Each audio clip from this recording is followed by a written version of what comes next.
Hello everyone, welcome to Unique nursing classes. तो चलिए आज की क्लास में स्टार्ट करते हैं। जैसे कि आप सबको पता है, हमने ईएसआईसी सीरीज स्टार्ट करी है, जिसके जो हमारे 2 लेक्चर हम पहले ही अपलोड कर चुके हैं। उसमें हमने 2016 का जो फर्स्ट शिफ्ट का जो पेपर था, हमने वो सोल्व करवाया है।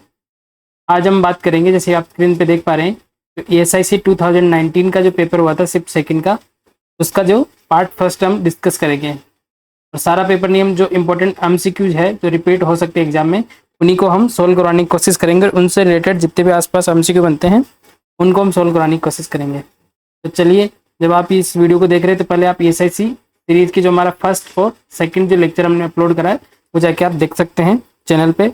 और इसके अलावा आप नॉरसेट की जो हमने सीरीज डाली है, नॉरसेट की हमने 1 to 21 वीडियोज़ की सीरीज अपलोड कर रखी है, तो वो ईएसआईसी के लिए भी काफ़ी बेनिफिशियल है। तो आप उसको भी जाके वहाँ पे देख सकते हैं, वो कि काफ़ी बेनिफिशियल होगा आपके लिए ईएसआईसी एग्जाम के लिए। चलिए हम स्टार्ट करते हैं। First MCQ is Searle's method and Matthew Duncan method describe. Option A, methods of detachment of placenta. Option B, delivery of the presenting part.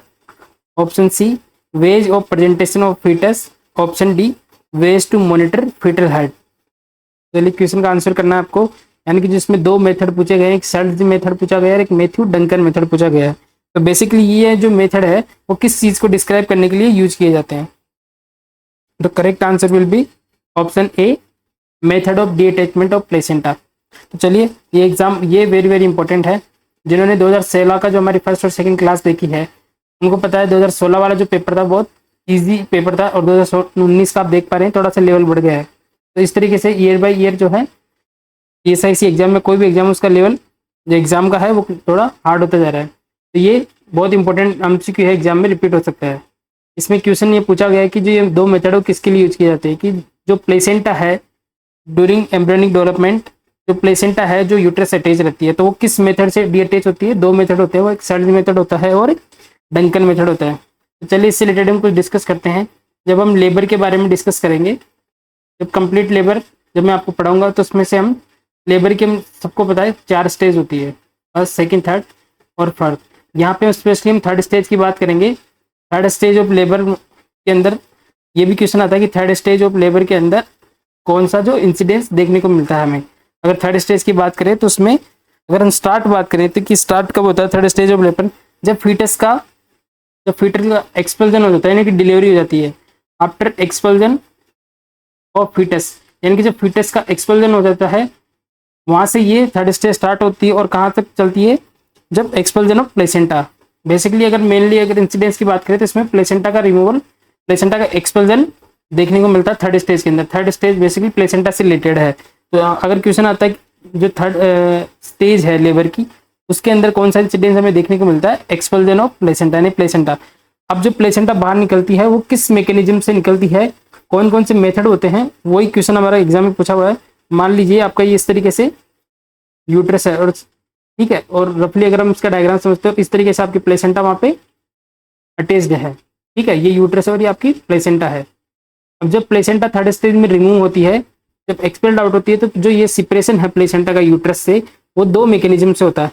एक तो इसको तो हम बोलते हैं सेंट्रल, और इसको बोलते हैं सेंटर। सेंटर सबको बीच वाला पार्ट, और दोनों जो साइड में जिसको बोलते हैं पेरिफेरी।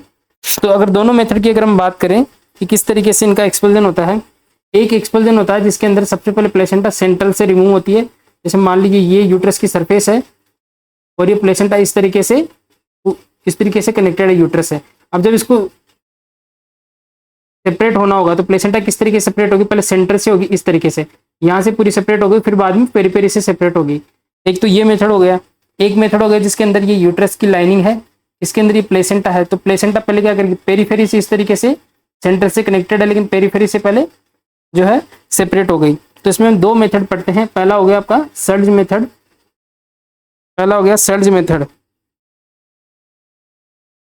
इसको हम बोलते हैं सर्ज मेथड।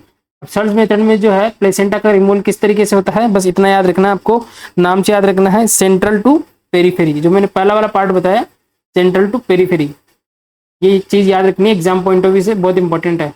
तो प्लेसेंटा रिमूव होगी तो पहले प्लेसेंटा का जो सेंट्रल वाला पार्ट है जो यूट्रस अटैच है वो रिमूव होगा, देन पेरिफेरी उसकी रिमूव होगी। तो सेंट्रल टू पेरिफेरी रिमूवल कौन से मेथड में देखने को मिलता है, सर्ज मेथड के अंदर, और यही मोस्ट कॉमनली देखने को मिलता है, मोस्ट कॉमन मेथड है जिसके थ्रू जो प्लेसेंटा का रिमूवल थर्ड स्टेज के अंदर में देखने को मिलता है।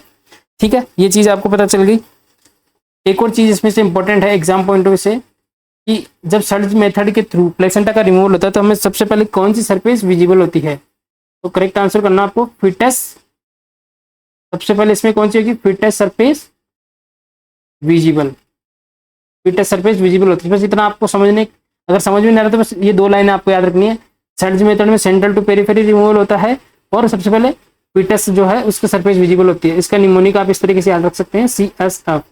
सी का मतलब होता है सेंट्रल टू पेरिफेरी, एस का मतलब सर्ज मेथड, और एफ का मतलब है फिटस सरफेस जो विजिबल होती है। नेक्स्ट हम बात करें जो दूसरा मेथड होता है इसका, Matthew Duncan method. Matthew Duncan method basically कुछ नहीं है, जो प्लेसेंटा का रिमूवल है वो किस तरीके से हो सकता है, किस तरीके से प्लेसेंटा यूट्रस सरफेस से सेपरेट हो सकती है, बस वही मेथड यहाँ पे समझाने की कोशिश कर रहा है। तो जो मैथ्यू डंकन है वो उसका उल्टा है। इसमें पहले क्या होगा, जो इस तरीके से आप देख पा रहे हैं, पहले पेरिफेरी से प्लेसेंटा रिमूव होगी, उसके बाद सेंटर से रिमूव होगी। तो पेरिफेरी टू सेंटर प्लेसेंटा का रिमूवल देखने को मिलता है, पेरिफेरी टू सेंटर। बस ये चीज आपको याद रखनी है, 2 चीज आपको याद रखनी है। और इसमें जो सबसे पहले मेटरनल सरफेस विजिबल होगी, मेटरनल सरफेस विजिबल, दोनों इंपॉर्टेंट लाइनें हैं, बस 2 लाइनों से क्वेश्चन बनेगा इसमें, ये चीज आपको याद रखनी है। थर्ड स्टेज के अंदर 3-4 क्वेश्चन बनते हैं, 2 मैंने आपको बता दिए। एक और क्वेश्चन बनता है कि जो रिटेन्ड प्लेसेंटा है, इस तरीके से क्वेश्चन पूछता है। अगर मैं नॉर्मल ड्यूरेशन की अगर हम पहले बात करूँ तो थर्ड स्टेज का जो नॉर्मल ड्यूरेशन है वो कितना होता है? 15 से 20 मिनट, यानी कि आफ्टर बर्थ, बेबी जब का बर्थ हो गया, डिलीवर हो गया, तो उसके 15 से 20 मिनट के अंदर अंदर प्लेसेंटा जो है एक्सपेल्ड आउट हो जानी चाहिए, या मैक्सिमम कितना हो सकता है? 30 मिनट। अगर 30 मिनट के बाद में भी, मोर देन 30 मिनट तक भी अगर प्लेसेंटा बाहर नहीं हुई, और उसी कंडीशन को हम क्या बोलते हैं? उसी को हम बोल देते हैं रिटेन्ड प्लेसेंटा। बहुत इंपॉर्टेंट एमसीक्यू, ये भी याद रखना, ड्यूरेशन आपको याद रखना है।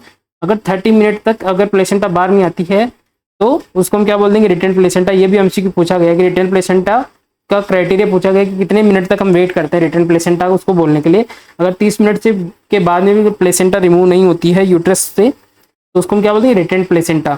तो ये भी क्वेश्चन पूछा गया। और एक और एमसीक्यू पूछा गया जो रिटेन्ड प्लेसेंटा है वो लेबर की कौन सी स्टेज का कॉम्प्लिकेशन है, तो कौन सा होगा? थर्ड स्टेज का कॉम्प्लिकेशन। बेसिकली ये लेबर पूरा अच्छे से हम डिटेल में जब हम पढ़ेंगे, पूरा हम डिस्कस करेंगे 1 बाय 1 उसके बारे में। और थर्ड स्टेज में 2 क्वेश्चन और बनते हैं, उसके बारे में हम बाद में डिस्कस करेंगे। तो ये चीज़ आपको याद रखनी है। क्वेश्चन ये था हमारा, सर्ज मेथड और मैथ्यू डंकन मेथड किसको डिस्क्राइब करते हैं? मेथड, ये क्या मेथड है? प्लेसेंटा के डी अटैचमेंट की मेथड है, प्लेसेंटा किस तरीके से सेपरेट हो रही है उसके मेथड है। नेक्स्ट हम बात करते हैं, which of the below is an example of unintentional tort? Option A assault, option B invasion of privacy, option C negligence, option D defamation.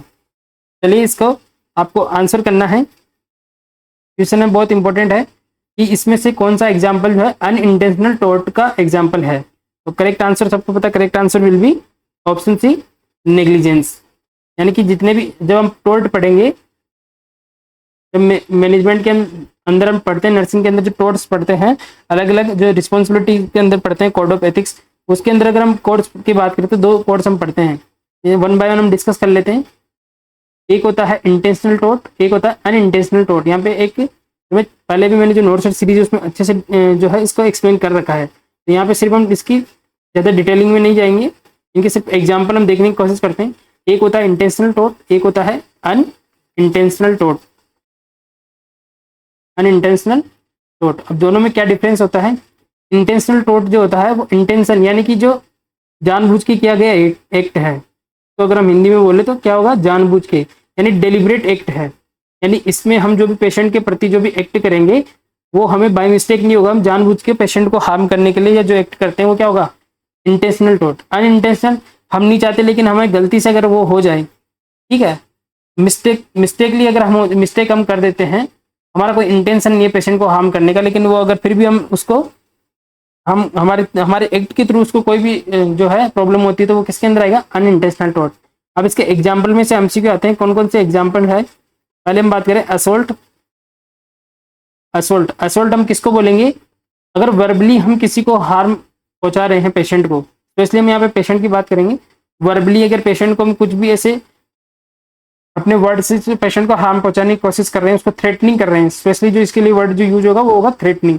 Patient को हम धमकी दे रहे हैं, थ्रेटनिंग दे रहे हैं, तो वो किसके अंदर आता है? असोल्ट के अंदर। नेक्स्ट हम बात करते हैं बैटरी। बैटरी और असोल्ट में क्या डिफरेंस है? यहाँ पे जो हम पेशेंट को हार्म कैसे कर रहे हैं? अपने वर्ड्स के थ्रू, और यहाँ पे किसके थ्रू करेंगे? यहाँ पे एक्ट में। यहाँ पे हम सिर्फ धमकी देते हैं, लेकिन यहाँ पे पेशेंट को कोई भी अपने डेलिबरेट एक्ट से जो है उसको हार्म पहुंचाते हैं, तो उसको हम क्या बोल देंगे? बैटरी। दोनों में डिफरेंस समझ में आ गया? यहाँ पे हम वर्बली करेंगे और यहाँ पे अपने एक्ट के थ्रू फिजिकली हम उसके साथ इन्वॉल्व होंगे और उसको हार्म पहुंचाने की कोशिश करेंगे, तो बैटरी इसके अंदर आता है। उसके अंदर क्या होगा? कौन कौन से एग्जाम्पल बैटरी के अंदर हो सकते हैं? जैसे कि मान लीजिए पेशेंट की बिना परमिशन के हम पेशेंट को अगर टच करते हैं, विदाउट परमिशन पेशेंट को टच करते हैं, तो वो भी किसके अंदर आता है? बैटरी के अंदर। बिना कंसेंट के पेशेंट के साथ कोई प्रोसीजर करते हैं, तो वो भी क्या आएगा? वो भी बैटरी के अंदर इंक्लूड होता है। तो 2-3 एग्जांपल है जो बैटरी में से पूछे गए हैं कि पेशेंट की अगर बिना परमिशन के अगर पेशेंट को टच कर दे रहे हैं, तो वो कौन से टाइप के टॉर्ट्स में आता है? तो आएगा बैटरी के अंदर। ठीक है, नेक्स्ट हम बात करते हैं और इसके अंदर कौन कौन से हमें देखने को मिल सकते हैं। यहाँ पे हम बात कर रहे हैं इंटेंशनल और अनइंटेंशनल टॉर्ट की। हमने बात कर ली असोल्ट और बैटरी, और इसके अंदर हमें कौन सी चीजें देखने को मिल सकती है? False imprisonment. क्या आएगा इसके अंदर? False imprisonment.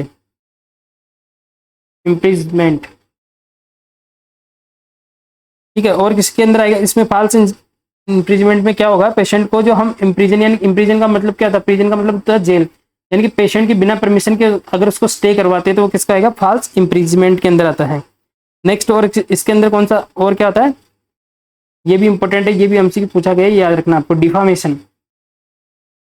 डिफामेशन क्या होता है? अपने पेशेंट को हमारे एक्ट के थ्रू वर्बली हम उसको अब्यूजिव वर्ड यूज कर रहे हैं, यानी कि इसमें अब्यूजिव लैंग्वेज हम पेशेंट के लिए यूज कर रहे हैं, अब्यूज वर्ड हम यूज कर रहे हैं, तो उसको हम क्या बोलते हैं? डिफामेशन। इसमें हम 2 कैटेगरी पढ़ते हैं डिफामेशन के अंदर। एक होता है स्लेंडर और एक होता है लाइबल। स्लेंडर में क्या होता है? हम वर्बली पेशेंट को जो अब्यूजिव वर्ड बोलते हैं, वर्बली अगर पेशेंट को हम अब्यूज कर रहे हैं, तो वो स्लेंडर के अंदर आता है। और अगर हम रिटर्न में पेशेंट के लिए कुछ अब्यूजिव वर्ड लिख के पेशेंट को दे रहे हैं, तो वो किसके अंदर आएगा? रिटर्न डिफामेशन के अंदर। अगर क्वेश्चन पूछ ले रिटर्न डिफामेशन को क्या बोलते हैं? लेबल बोलते हैं, और वर्बली डिफामेशन को क्या बोलते हैं? स्लेंडर। अब नेक्स्ट हम बात करते हैं अनइंटेंशनल के अंदर और कौन सी चीजें आती है। इंटेंशनल की हम बात करें, अनइंटेंशनल में बेसिकली 2 ही चीजें आती है। एक होता है माल प्रैक्टिस, और एक होता है नेग्लिजेंस। बेसिकली इसमें से जो ध्यान रखना है, यानी कि अपने एक्ट के थ्रू हम अपनी प्रैक्टिस जो है हम सही से नहीं कर पाते हैं। कोई भी एक्ट जो हमें आता है, जो हमारी क्वालिफिकेशन के अकॉर्डिंग आता है, और उसको हम नहीं कर पा रहे, तो किसके अंदर आते हैं? माल प्रैक्टिस और नेग्लिजेंस की। इसके अंदर हम इंटेंशनली नहीं कर रहे, लेकिन हमसे मिस्टेकली वो हो जा रहा है। नेग्लिजेंसी के अंदर क्या होगा? जैसे कि कोई पेशेंट है, वो बेड पे इस तरीके से लेट रखा है और हम उस पर ध्यान नहीं देते हैं, हम किसी और काम में बिजी, और पेशेंट जो है बेड से नीचे गिर जाता है, तो ये किस टाइप में आएगा? मेडिकली नेग्लिजेंस के अंदर। ये एमसीक्यू पूछा जाता है इस तरीके से कि कोई नर्सिंग ऑफिसर है, वो पेशेंट की तरफ ध्यान नहीं दे रहा, पेशेंट उनकी एब्सेंस में बेड से गिर जाता है, तो वो किसके अंदर आएगा? नेग्लिजेंसी के अंदर। और क्या आएगा? कोई मेडिसिन है, मेडिसिन की कोई डोज कम या ज़्यादा दे दे कोई नर्सिंग ऑफिसर, या फिर कोई एक्सपायरी मेडिसिन वो चेक नहीं करे और पेशेंट को दे दे, तो ये सारी चीज़ें किसके अंदर आएगी? मेडिकल नेग्लिजेंसी के अंदर आते हैं। तो आई होप आपको पता चल गया होगा इंटेंशनल और अनइंटेंशनल टॉर्ट के अंदर क्या डिफरेंस होता है। तो यहाँ पे यही क्वेश्चन पूछा गया था कि अनइंटेंशनल टॉर्ट का जो एग्जाम्पल कौन सा है? नेग्लिजेंसी यहाँ पे करेक्ट आंसर हो जाएगा। नेक्स्ट हम बात करते हैं the mode of inheritance of cystic fibrosis is option A linked disease, option C autosomal dominant, option C autosomal recessive, यहाँ पे एक्स लीजिए एक्स लिंक्ड डिजीज, और ऑप्शन डी नॉन मेंडेलियन। तो यहाँ पे करेक्ट आंसर करना आपको, ये भी एग्जाम में बहुत इंपॉर्टेंट है। एक क्वेश्चन हमेशा जो इस तरीके से पूछा जाता है कि कौन सा ऑटोनोमिक डोमिनेंस है, कौन सा ऑटोनोमिक रिसेसिव डिसऑर्डर है, इस तरीके से एक क्वेश्चन हमेशा पूछा जाता है। स्पेशली यहाँ पे बात हो रही है सिस्टिक फाइब्रोसिस के लिए, जो कि बहुत इंपॉर्टेंट टॉपिक है, वेरी वेरी इंपॉर्टेंट। इसमें से एक एमसीक्यू हमेशा एग्जाम में आपको देखने को मिलेगा। तो करेक्ट आंसर हमारा हो जाएगा ऑप्शन सी ऑटोसोमल रिसेसिव। यहाँ पे हम कुछ बात कर लेते हैं सिस्टिक फाइब्रोसिस की, इससे रिलेटेड कौन से एमसीक्यू है जो एग्जाम में हमें देखने को मिल सकते हैं। पहला एमसीक्यू ये देखने को मिलता है कि जो सिस्टिक फाइब्रोसिस है तो किस कैटेगरी इनहेरिटेंस के अंदर आता है? ऑटोसोमल रिसेसिव डिसऑर्डर के अंदर आता है। बेसिकली सिस्टिक फाइब्रोसिस के अंदर होता क्या है, क्योंकि कुछ क्रोमोसोम की अबनॉर्मलिटी की वजह से क्रोमोसोम की अबनॉर्मलिटी देखने को मिलती है। स्पेशली क्वेश्चन आता है कि कौन से क्रोमोसोम की अबनॉर्मलिटी की वजह से हमें सिस्टिक फाइब्रोसिस देखने को मिलता है। तो 7th क्रोमोसोम की अब नॉर्मलिटी की वजह से। तो 7th क्रोमोसोम पे एक जीन प्रेजेंट होता है जिसको हम बोलते हैं सिस्टिक फाइब्रोसिस, CFTR जीन बोलते हैं इस चीज को, CFTR cystic fibrosis transmembrane conductance gene. इसका पूरा नाम आपको याद रखना है, क्वेश्चन पूछते हैं इसके अंदर से। CF का तो आपको पता है सिस्टिक फाइब्रोसिस, इसका एक बार एमसीक्यू पूछा गया CFTR जीन का फुल फॉर्म, ठीक है, तो ये आपको याद रखना, ट्रांसमेम्ब्रेन, आर से होगा रेगुलेटर जीन, ठीक है, cystic fibrosis transmembrane regulator gene. यानी कि इस क्रोमोसोम के इस जीन के अंदर कोई प्रॉब्लम आ जाए तो कौन सी डिजीज डेवलप हो जाती है, सिस्टिक फाइब्रोसिस।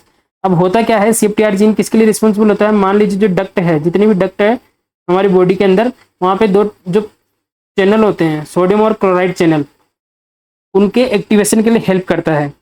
तो जब CFTR जीन में प्रॉब्लम आती है तो जितनी भी डक्ट वाली जो हमारे पास ग्लैंड है, एक्सोक्राइन ग्लैंड जो कि डक्ट ग्लैंड भी बोलते हैं, उनमें सोडियम क्लोराइड चैनल का अल्ट्रेशन देखने को मिलता है। जो सिक्रेशन है वो क्या हो जाएंगे, सारे सिक्रेशन बॉडी के कैसे हो जाएंगे, थिक सिक्रेशन हो जाएंगे, ठीक है।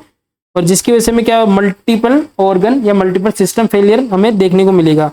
ये चीज़ आपको ध्यान रखनी है कि इसमें बहुत इंपॉर्टेंट एमसीक्यू पूछे जाते हैं कि इसके अंदर जो पहला एमसीक्यू पूछा जाएगा कि ऑटो सिस्टिक फाइब्रोसिस किस टाइप की डिजीज है, ऑटोसोमल रिसेसिव। सेकंड, कौन से क्रोमोसोम्स या कौन से जीन में प्रॉब्लम की वजह से सिस्टिक फाइब्रोसिस में देखने को मिलता है, 7th क्रोमोसोम के CFTR जीन में।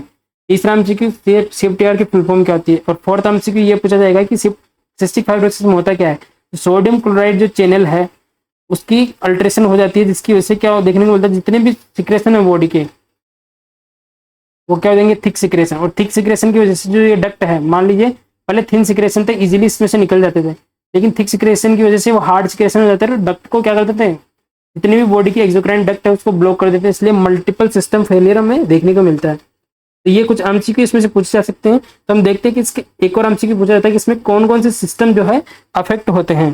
तो स्पेशली इसमें 4 सिस्टम की हम बात करें जो सिस्टिक फाइब्रोसिस के अंदर हमें देखने को मिलते हैं। डाइजेस्टिव सिस्टम, जितने भी ग्लैंड है डाइजेस्टिव सिस्टम की वो क्या करेगी, थिक सिक्रेशन की वजह से ब्लॉक हो जाएगी। नेक्स्ट हम बात करें रेस्पिरेटरी सिस्टम, जो ब्रोंकियल सिक्रेशन वो ठीक हो जाएंगे और वहाँ पे ब्लॉकेज देखने को मिलेगा, जिसकी वजह से हमें रेस्पिरेटरी डिस्ट्रेस या कभी पेशेंट की डेथ भी हो सकती है। नेक्स्ट हम बात करें इंटीग्यूमेंट्री सिस्टम, जितनी भी स्वेट ग्लैंड है वो ब्लॉक हो जाएगी और वहाँ पे हमें जो क्लोराइड और सोडियम वहाँ पे स्वेट के अंदर में देखने को मिलेगा इंटीग्यूमेंट्री सिस्टम के अंदर। और last system is reproductive system, वहाँ पे जो है डक्ट वहाँ पे ब्लॉकेज हो जाएगी, इसकी वजह से इनफर्टिलिटी हमें देखने को मिलेगी। रिप्रोडक्टिव सिस्टम, तो अलग अलग सिस्टम से अलग अलग रिप्रेजेंटेशन हमें सिस्टिक फाइब्रोसिस के अंदर देखने को मिलते हैं। इसमें से क्वेश्चन आता है कि जो मोस्टली कौन सा जो है सिस्टम अफेक्ट होता है। तो अगर मोस्टली अफेक्ट पूछा जाए तो कौन सा आंसर होगा, डाइजेस्टिव सिस्टम। और मोस्ट कॉम्प्लिकेशन सबसे ज्यादा किसमें देखने को मिलता है, रेस्पिरेटरी सिस्टम के अंदर, क्योंकि पूरा रेस्पिरेटरी सिस्टम ब्लॉकेज हो जाएगा, पेशेंट की डेथ भी हो सकती है। तो मोस्ट कॉम्प्लिकेशन किसमें देखने को मिलेगा, रेस्पिरेटरी सिस्टम के अंदर। मोस्टली अफेक्टेड कौन सा होता है, डाइजेस्टिव सिस्टम। अब इसमें देखते हैं कि क्या क्या सिम्टम हमें देखने को मिलते हैं। सबसे पहले हम बात करें कुछ सिलेक्टेड सिम्टम हम बात करेंगे। जैसे मान लीजिए आपका डाइजेस्टिव सिस्टम है, उसके अंदर बहुत सारी ग्लैंड, जैसे पेनक्रियाटिक ग्लैंड है, ठीक है, और आपका लीवर है, और जो जितने भी इंटेस्टाइन की सिक्रेशन है वो क्या हो जाएंगे, ठीक हो जाएंगे। जिसकी वजह से पहला सिम्टम कौन सा देखने को मिलेगा, वेरी वेरी इंपॉर्टेंट, ये याद रखना है, जो मेकोनियम है। अगर हम बात करें न्यूबॉर्न जो फीटस की बात करें, उसका फर्स्ट टूल को हम क्या बोलते हैं, मेकोनियम। फर्स्ट टूल को हम क्या बोले, मेकोनियम। लेकिन अगर उसको सिस्टिक फाइब्रोसिस है तो उसका मेकोनियम कैसा हो जाएगा, हार्ड। और हार्ड की वजह से वो मेकोनियम क्या, जो फर्स्ट 24 आफ्टर बर्थ जो फर्स्ट 24 पास नहीं कर पाएगा, जिसकी वजह से क्या होगा, मेकोनियम फीटस क्या करेगा, मेकोनियम डू नॉट पास। वहाँ पे मेकोनियम हार्ड होने की वजह से जो बेबी है वो मेकोनियम पास नहीं कर पाएगा, और उसकी वजह से वहाँ पे कौन सी डिजीज हमें देखने को मिलेगी, कौन सी कंडीशन हमें देखने को मिलेगी, उसको हम बोलते हैं मेकोनियम इलियस। यानी जो इलियम में जाके मेकोनियम जो हार्ड होके वहाँ पे इलियम को ब्लॉक कर देगा, और उसी को हम क्या बोलते हैं, फर्स्ट टूल पास नहीं कर पाएगा, और फर्स्ट टूल को हम बोलते हैं मेकोनियम। तो इस कंडीशन को हम क्या बोल देंगे, meconium ileus. Very very important question आएगा सिस्टिक फाइब्रोसिस के अंदर। पहला सिम्टम डाइजेस्टिव में कौन सा देखने को मिलेगा, मेकोनियम इलियस के जो है हमें देखने को मिलेगा। नेक्स्ट हम बात करते हैं और क्या सिम्टम देखने को मिलते हैं। दूसरा जो इंपॉर्टेंट सिम्टम है डाइजेस्टिव सिस्टम का, ये याद रखना आपको, स्टीटोरिया। स्टीटोरिया क्या होता है, जो फेट होता है स्टूल के साथ, अगर फेट भी आने लग जाए तो हम उसको क्या बोलते हैं, स्टीटोरिया। इसको क्या बोलेंगे, फेट प्लस स्टूल। और ऐसा क्यों होता है, मान लीजिए जो आपका ये ड्यूडेनम वाला पार्ट है, ठीक है, ड्यूडेनम वाला पार्ट है और यहाँ पे आपका जो पेनक्रियाज है, तो पेनक्रियाज की जो डक्ट है जो ड्यूडेनम में आके ओपन होती है, और पेनक्रियाज से कौन से एंजाइम सीक्रेट होते हैं, पेनक्रियाटिक लाइपेज और पेनक्रियाटिक एमाइलेज। यहाँ पे स्पेशली हम बात करते हैं लाइपेज की।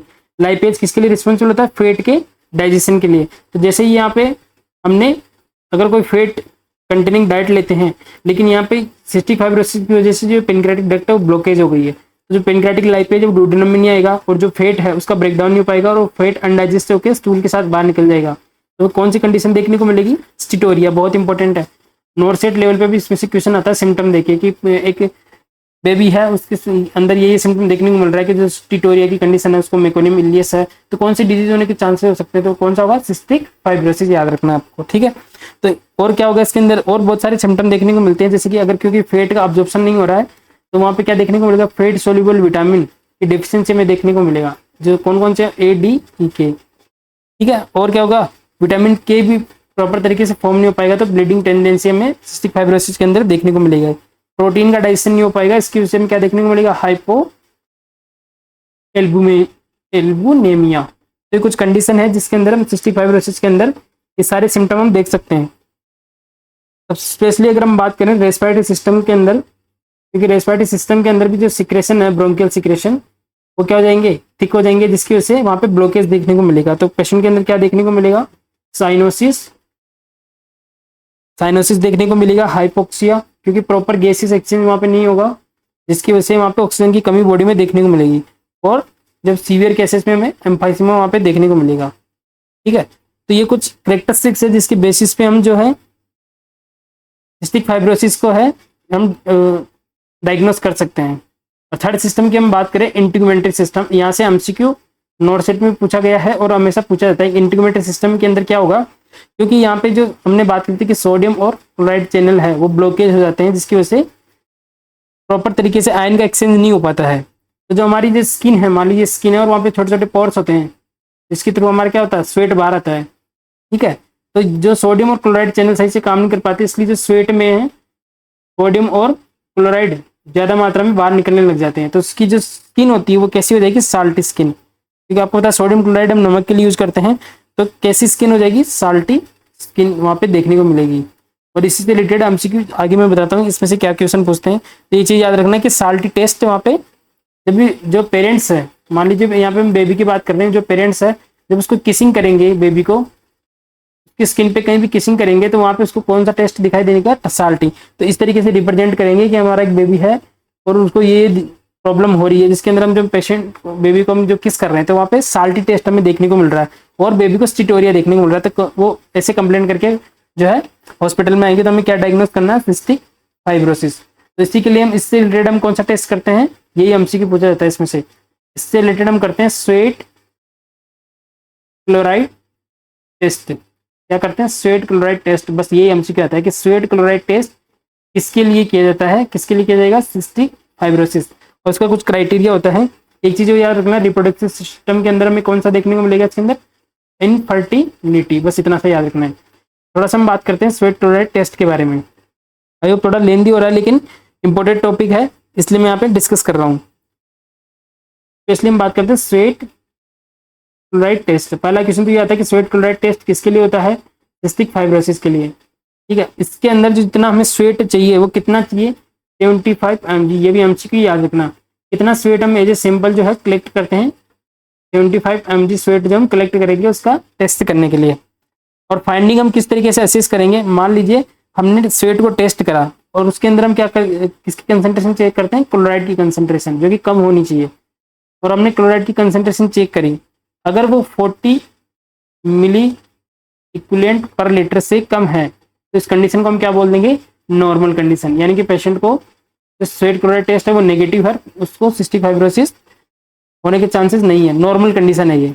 नेक्स्ट हम बात करते हैं, अगर क्लोराइड की कंसंट्रेशन मोर देन 60 मिली इक्विवेलेंट पर लीटर है, तो इसको हम क्या बोल देते हैं, ये अबनॉर्मल कंडीशन, इसको हम बोल देते हैं पॉजिटिव स्वेट क्लोराइड टेस्ट। इसका मतलब क्या है, पेशेंट को क्या है, सिस्टिक फाइब्रोसिस। तो ये फाइंडिंग आपको जरूर याद रखनी है। नेक्स्ट हम बात करें, अगर हम स्पेशली ये तो कब बात करें, जब बेबी का एज है वो कितनी है, more than 3 more than 3 month है। अगर हम बात करें, अगर हमें ऐसा बेबी का अगर स्वेट क्लोराइड टेस्ट करना है जिसकी एज लेस देन 3 मंथ है, तो हम कैसे फाइंडिंग को उसको असेस करेंगे। अगर बेबी की एज लेस देन 3 मंथ है और वहाँ उसकी स्वेट क्लोराइड टेस्ट में मोर देन 40 मिली इक्विवेलेंट पर लीटर ये कंसेंट्रेशन में क्लोराइड की देखने को मिलती है, तो इस कंडीशन में इसको पॉजिटिव टेस्ट बोल देंगे। डिफरेंस क्या है, यहाँ पे देखिए, यहाँ पे जब मोर देन 60 था तब हम इसको पॉजिटिव बोल रहे थे, लेकिन अगर बेबी के लेस देन 3 मंथ है तो इस केस में अगर 40 भी है या 40 से ज्यादा है तो उसको भी हम क्या बोल देंगे, पॉजिटिव टेस्ट, और उसको हम क्या डायग्नोस कर लेंगे, सिस्टिक फाइब्रोसिस। तो ये कुछ इंपॉर्टेंट एमसीक्यू है। इसके अंदर जो आपको नर्सिंग रिस्पॉन्सिबिलिटी का क्वेश्चन आया, तो सबसे पहले किस पे ध्यान देना आपको, मेंटेन एयरवे, क्योंकि यहाँ पे रेस्पिरेटरी सिस्टम ब्लॉकेज होता है, तो वहाँ पे कौन सी नर्सिंग रिस्पॉन्सिबिलिटी पहले आपको देखनी पड़ेगी, मेंटेन एयरवे। यहाँ पे उसके लिए हम क्या करेंगे, सक्शनिंग करेंगे पेशेंट के अंदर। एयरवे कैसे मेंटेन करेंगे, सक्शनिंग करेंगे, ये इंपॉर्टेंट एमसीक्यू नोट कर लेना। और क्या करेंगे, चेस्ट फिजियोथेरेपी करेंगे ताकि जो थिक सिक्रेशन है वो मूव आउट हो जाएंगे। चेस्ट फिजियोथेरेपी हम करेंगे पेशेंट को, ठीक है। और ये एमसीक्यू आता है, सबसे पहले हम इसको क्या देंगे, ब्रोंको डायलेटर देंगे ताकि जो जितने भी सिक्रेशन है वो एक्सपेल्ड आउट हो जाए। और अगर हम डाइजेस्टिव सिस्टम की बात करें, तो हम इसको एंजाइमिक टेबलेट देंगे, क्योंकि पेनक्रेटिक लाइपेज वहाँ पे रिलीज नहीं हो पा रहा, तो उसको क्या देंगे, एंजाइम के फॉर्म में टेबलेट देंगे। तो this is all about the cystic fibrosis. इसमें से कुछ भी क्वेश्चन आए आपको करेक्ट करना, स्पेशली आपको स्वेट क्लोराइड टेस्ट जरूर ध्यान रखना है। तो mode of inheritance autosomal recessive, third MCQ is clear. Next हम बात करते हैं नेक्स्ट एमसीक्यू के बारे में। Question number 4, intermittent claudication is a sign of, option A nerve injury, option B peripheral neuropathy, option C myocardial infection, option D arterial occlusive disease. Correct answer करना है इसको। वेरी वेरी इंपॉर्टेंट है exam point of, जितने भी MCQ में बता रहा हूँ, जितना भी एक्सप्लेन कर रहा हूँ, बहुत इंपॉर्टेंट है। और इसको हमने नोट सेट सीरीज में बहुत अच्छे से डिटेल में काफी डीप के अंदर एक्सप्लेन कर रखा है, वहां पे जाके आप देख सकते हैं। यहाँ पे हम सिर्फ सुपरफिशियली बात करेंगे। तो correct answer will be option D, arterial occlusive disease. Question क्या पूछा गया है, बहुत इंपॉर्टेंट, एक सिम्टम देखने को मिलता है इंटरमिटेंट क्लाउडिकेशन, किस कंडीशन में देखने को मिलता है, एट्रियल ओक्लूसिव डिजीज। यहाँ पे मैं आपको समझाने की कोशिश करता हूँ कि किस तरीके से ये क्वेश्चन बनते हैं। इसके अंदर से हम दो डिजीज पढ़ते हैं। मान लीजिए आपकी ब्लड वेसल्स है, एक ब्लड वेसल जो हार्ट से ब्लड लेके जाती है उसको हम क्या बोल देते हैं, आर्टरी, और जो ऑर्गन से ब्लड लेके आ रही है उसको हम क्या बोल देते हैं, उसको बोलते हैं वेन। एक अगर आर्टरी में ब्लॉकेज हो जाती है उसको हम क्या बोल देते हैं, पेरिफेरल आर्टेरियल डिजीज। बस इतना याद रखना, ठीक है। अगर वेन में ब्लॉकेज हो जाती है उसको हम क्या बोल देंगे, पेरिफेरल वीनस डिजीज। इतना समझ में आ गया। अब हम बात करते हैं कि इसके अंदर कौन कौन सी कंडीशन हम पढ़ते हैं। पेरिफेरल आर्टरी डिजीज का मतलब है कि कोई भी आर्टरी की पेरिफेरी की आर्टरीज है, स्पेशली आर्टरीज में अगर ब्लॉकेज हो जाए तो हम उसको पेरिफेरल आर्टरी डिजीज बोलेंगे, और वेन में हो जाएगी तो पेरिफेरल वेन डिजीज। तो पेरिफेरल आर्टरी डिजीज की अगर हम बात करें तो इसके अंदर हम दो कंडीशन पढ़ते हैं जो कि इंपॉर्टेंट है। एक होता है आपका रेनॉल्ड्स डिजीज, और एक होता है बर्जर डिजीज। बर्जर डिजीज दोनों इंपॉर्टेंट है। अब दोनों में डिफरेंस क्या है, दोनों में से क्या एमसीक्यू पूछे जा सकते हैं। रेनॉल्ड्स डिजीज हम किसको बोलेंगे, जो हमारी स्मॉल आर्टरीज है, जैसे कि छोटे छोटे आर्टरीज हमारी एक्सट्रीमिटीज के अंदर है, छोटी छोटी आर्टरीज है, इनके अंदर कॉन्स्ट्रिक्शन तो हो रहा है, लेकिन उसकी वजह क्या है, जैसे कि वेजोस्पाज्म हो रहा है, वहाँ पे आर्टरी का स्पाज्म हो रहा है, वेसल्स का स्पाज्म हो रहा है, इसको हम क्या बोलते हैं, वेजोस्पाज्म। लेकिन इस वेजोस्पाज्म का कारण क्या है, इस वेजोस्पाज्म का कारण है कोल्ड स्ट्रेस, ठीक है, कोल्ड स्ट्रेस। यानी कि कोई भी ठंडी जगह पे अगर पेशेंट जाता है और वहाँ की ब्लड वेसल्स के अंदर, आर्टरी के अंदर, स्पेशली छोटी आर्टरी के अंदर वहाँ पे कॉन्ट्रैक्शन देखने को मिलता है, और उसकी वजह से उसका ब्लड सप्लाई रुक जाती है और पेलर स्किन हो जाती है और उसको पेन होता है, तो उस डिजीज को हम क्या बोल देंगे, रेनॉल्ड्स डिजीज। बेसिकली रेनॉल्ड्स और बर्जन में क्या डिफरेंस है, रेनॉल्ड्स और बर्जन दोनों ही आर्टेरियल डिजीज है, लेकिन क्या डिफरेंस है, इसके अंदर जो सिम्टम देखने को मिलेगी वो कोल्ड की वजह से देखने को मिलेगी। यही एमसीक्यू पूछा जाता है कि किस टाइप की डिजीज में, पेरिफेरल आर्टरी डिजीज की किस टाइप की डिजीज में हम पेशेंट को अवॉइड करते हैं ठंडी जगह पे जाने के लिए, कोल्ड जगह, कोल्ड इन्वायरमेंट में जाने के लिए, तो कौन सा होगा, रेनॉल्ड्स डिजीज। इसमें क्या होगा, जो स्मॉल आर्टरीज है, ये याद रखना आपको, स्मॉल आर्टरीज का क्या होता है, वेजोस्पाज्म होता है। तो इसमें क्वेश्चन पूछता है कि आप नर्सिंग एजुकेशन क्या दोगे, नर्सिंग एजुकेशन क्या दोगे, पेशेंट को बोलेंगे कि आपको कोल्ड इन्वायरमेंट में जाने से अवॉइड करना है। पहला एमसीक्यू यही है, ठीक है। दूसरा हम बात करें बर्जर डिजीज, इसको क्या करते हैं, इसको ये किस लिए होता है कि मान लीजिए यहाँ पे जो वेजोस्पाज्म हो रहा था, यहाँ पे जो ब्लॉकेज हो रहा था ब्लड सप्लाई, वो किस वजह से हो रहा था? वेजोस्पाज्म की वजह से, ठंडी जगह में। और यहाँ पे किस वजह से होगा? क्लोट की वजह से। किसी आर्टरी में कोई क्लोट आ जाएगा, इसकी वजह से ब्लड सप्लाई रुक जाती है, तो उसको हम क्या बोल देते हैं? उसको हम बोलते हैं बर्जर डिजीज। ये स्मॉल आर्टरी में देखने को मिलता है और ये मिडिल साइज की आर्टरी में देखने को मिलता है। दोनों में डिफरेंस आपको ध्यान रखना है। और एक और इंपॉर्टेंट एमसीक्यू ये याद रखना है। एक तो ये याद रखना है आपको कि कोल्ड स्ट्रेस, इसका जो रिस्क फैक्टर वो क्या होगा? Cold stress. और स्पेशली जो ये देखने को मिलेगा बर्जर डिजीज किसमें देखने को मिलेगा? स्मोकर में, यानी कि जिसकी स्मोकिंग की हिस्ट्री है इसके अंदर में देखने को मिलेगा। ये इंपॉर्टेंट एमसीक्यू याद रखना है। कोई पेशेंट है और उसको बर्जर डिजीज है तो हम उसको क्या अवॉइड करेंगे? क्या नर्सिंग एजुकेट करेंगे? Avoid the smoking. ये दोनों ही बहुत इंपॉर्टेंट है, याद रखना है। यहाँ पे नीचे लिख रहा हूँ, इसका मतलब ये आपको क्वेश्चन लगा रहा हूँ यहाँ पे इंपॉर्टेंट है, ठीक है। कोल्ड स्ट्रेस की वजह से रेनो डिजीज होती है और क्लॉट फॉर्मेशन हो जाता है। और स्पेशली रिस्पेक्टर का क्वेश्चन आता है इसमें। स्मोकिंग रिस्पेक्टर किसका है? बर्जर डिजीज का। बहुत इंपॉर्टेंट है, नोट्स में लिख लेना, जब क्वेश्चन आएगा तब आपको याद आएगा ये कि जो रिस्क फैक्टर अगर स्मोकिंग की बात करें तो किसका है? बर्जर डिजीज का। और पीवीडी की अगर हम बात करें कि कौन कौन सी डिजीज इसमें देखने को मिलती है, इसके अंदर देखने को मिलेगा वेरिकोज वेन, यानी कि डायलेशन हो जाता है वेन का और उसकी ब्लड वहाँ पे एक्यूमुलेट हो जाता है, उसको हम क्या बोलते हैं? Varicose vein. Deep vein thrombosis, सबको पता है डीप वेन लॉन्ग टर्म स्ट्रेंडिंग या किसी वजह से वहाँ पे वेन में थ्रोम्बस फॉर्मेशन हो जाता है। तो ये कुछ चीजें हैं। अब इसमें रिस्क फैक्टर की हम बात करें तो इसका रिस्क फैक्टर कौन कौन से होते हैं? फीमेल में ज्यादा देखने को मिलता है, ओबेसिटी के अंदर हमें देखने को मिलता है, ठीक है। लॉन्ग टर्म स्ट्रेंडिंग में हमें देखने को मिलता है। अब और इसमें से क्या एमसीक्यू पूछे जा सकते हैं नोट सेट के लेवल पे और ईएसआईसी के लेवल पे? मान लीजिए इनके सिम्टम बेस्ड क्वेश्चन पूछे जाते हैं पेरिफेरल आर्टेरियल डिजीज और पेरिफेरल वेनस डिजीज का, ठीक है। अब क्या ध्यान रखना है? अब जो पेन जो होगा, पेन के सिम्टम इस किस तरीके से पूछे जाएंगे, एक डायग्राम से आपको समझाने की कोशिश करता हूँ। मान लीजिए ये चेयर है, ठीक है, और यहाँ पे इस तरीके से पेशेंट इस तरीके से पैर लटका के हम सब बैठते हैं इस तरीके से चेयर पे। तो इस पोजीशन को, स्पेशली पोजीशन को हम क्या बोलते हैं? डेंजलिंग पोजीशन। पैर लटका के बैठने को हम क्या बोलते हैं? डेंजलिंग पोजीशन, ठीक है। इतना याद रखना। अब इसकी क्यों बता रहा हूँ आगे बताता हूँ मैं। अब कुछ इसके कैरेक्टरिस्टिक्स हम डिस्कस करते हैं जो कि ज़्यादा इंपॉर्टेंट है, ज़्यादा important exam point of view से। जो पेरिफेरल आर्टरी डिजीज का जो पेन है वो कैसा पेन होता है? वो शार्प पेन होता है, ठीक है। इनटॉलरेबल होता है, शार्प होता है। और कब होता है? ये ड्यूरिंग रेस्ट फेज के अंदर। रेस्ट हम कब करते हैं? नाइट के अंदर, ठीक है। तो स्पेशली पेशेंट कंप्लेंट क्या करेगा? क्वेश्चन किस तरीके से बनता है मैं बताता हूँ। तो अब इसके दो चीज के क्वेश्चन बनते हैं। एक होता है कि पेन कब इंक्रीज होता है इसमें, और पेन रिलीव कब होता है। अब यहाँ पे थोड़ा सा कॉमन सेंस आपको लगाना है। मान लीजिए हम बात कर रहे हैं इसके पैर के बारे में, ठीक है। इसकी लोअर एक्सट्रीमिटीज लेग के अंदर आर्टरीज का ब्लॉकेज है, ठीक है।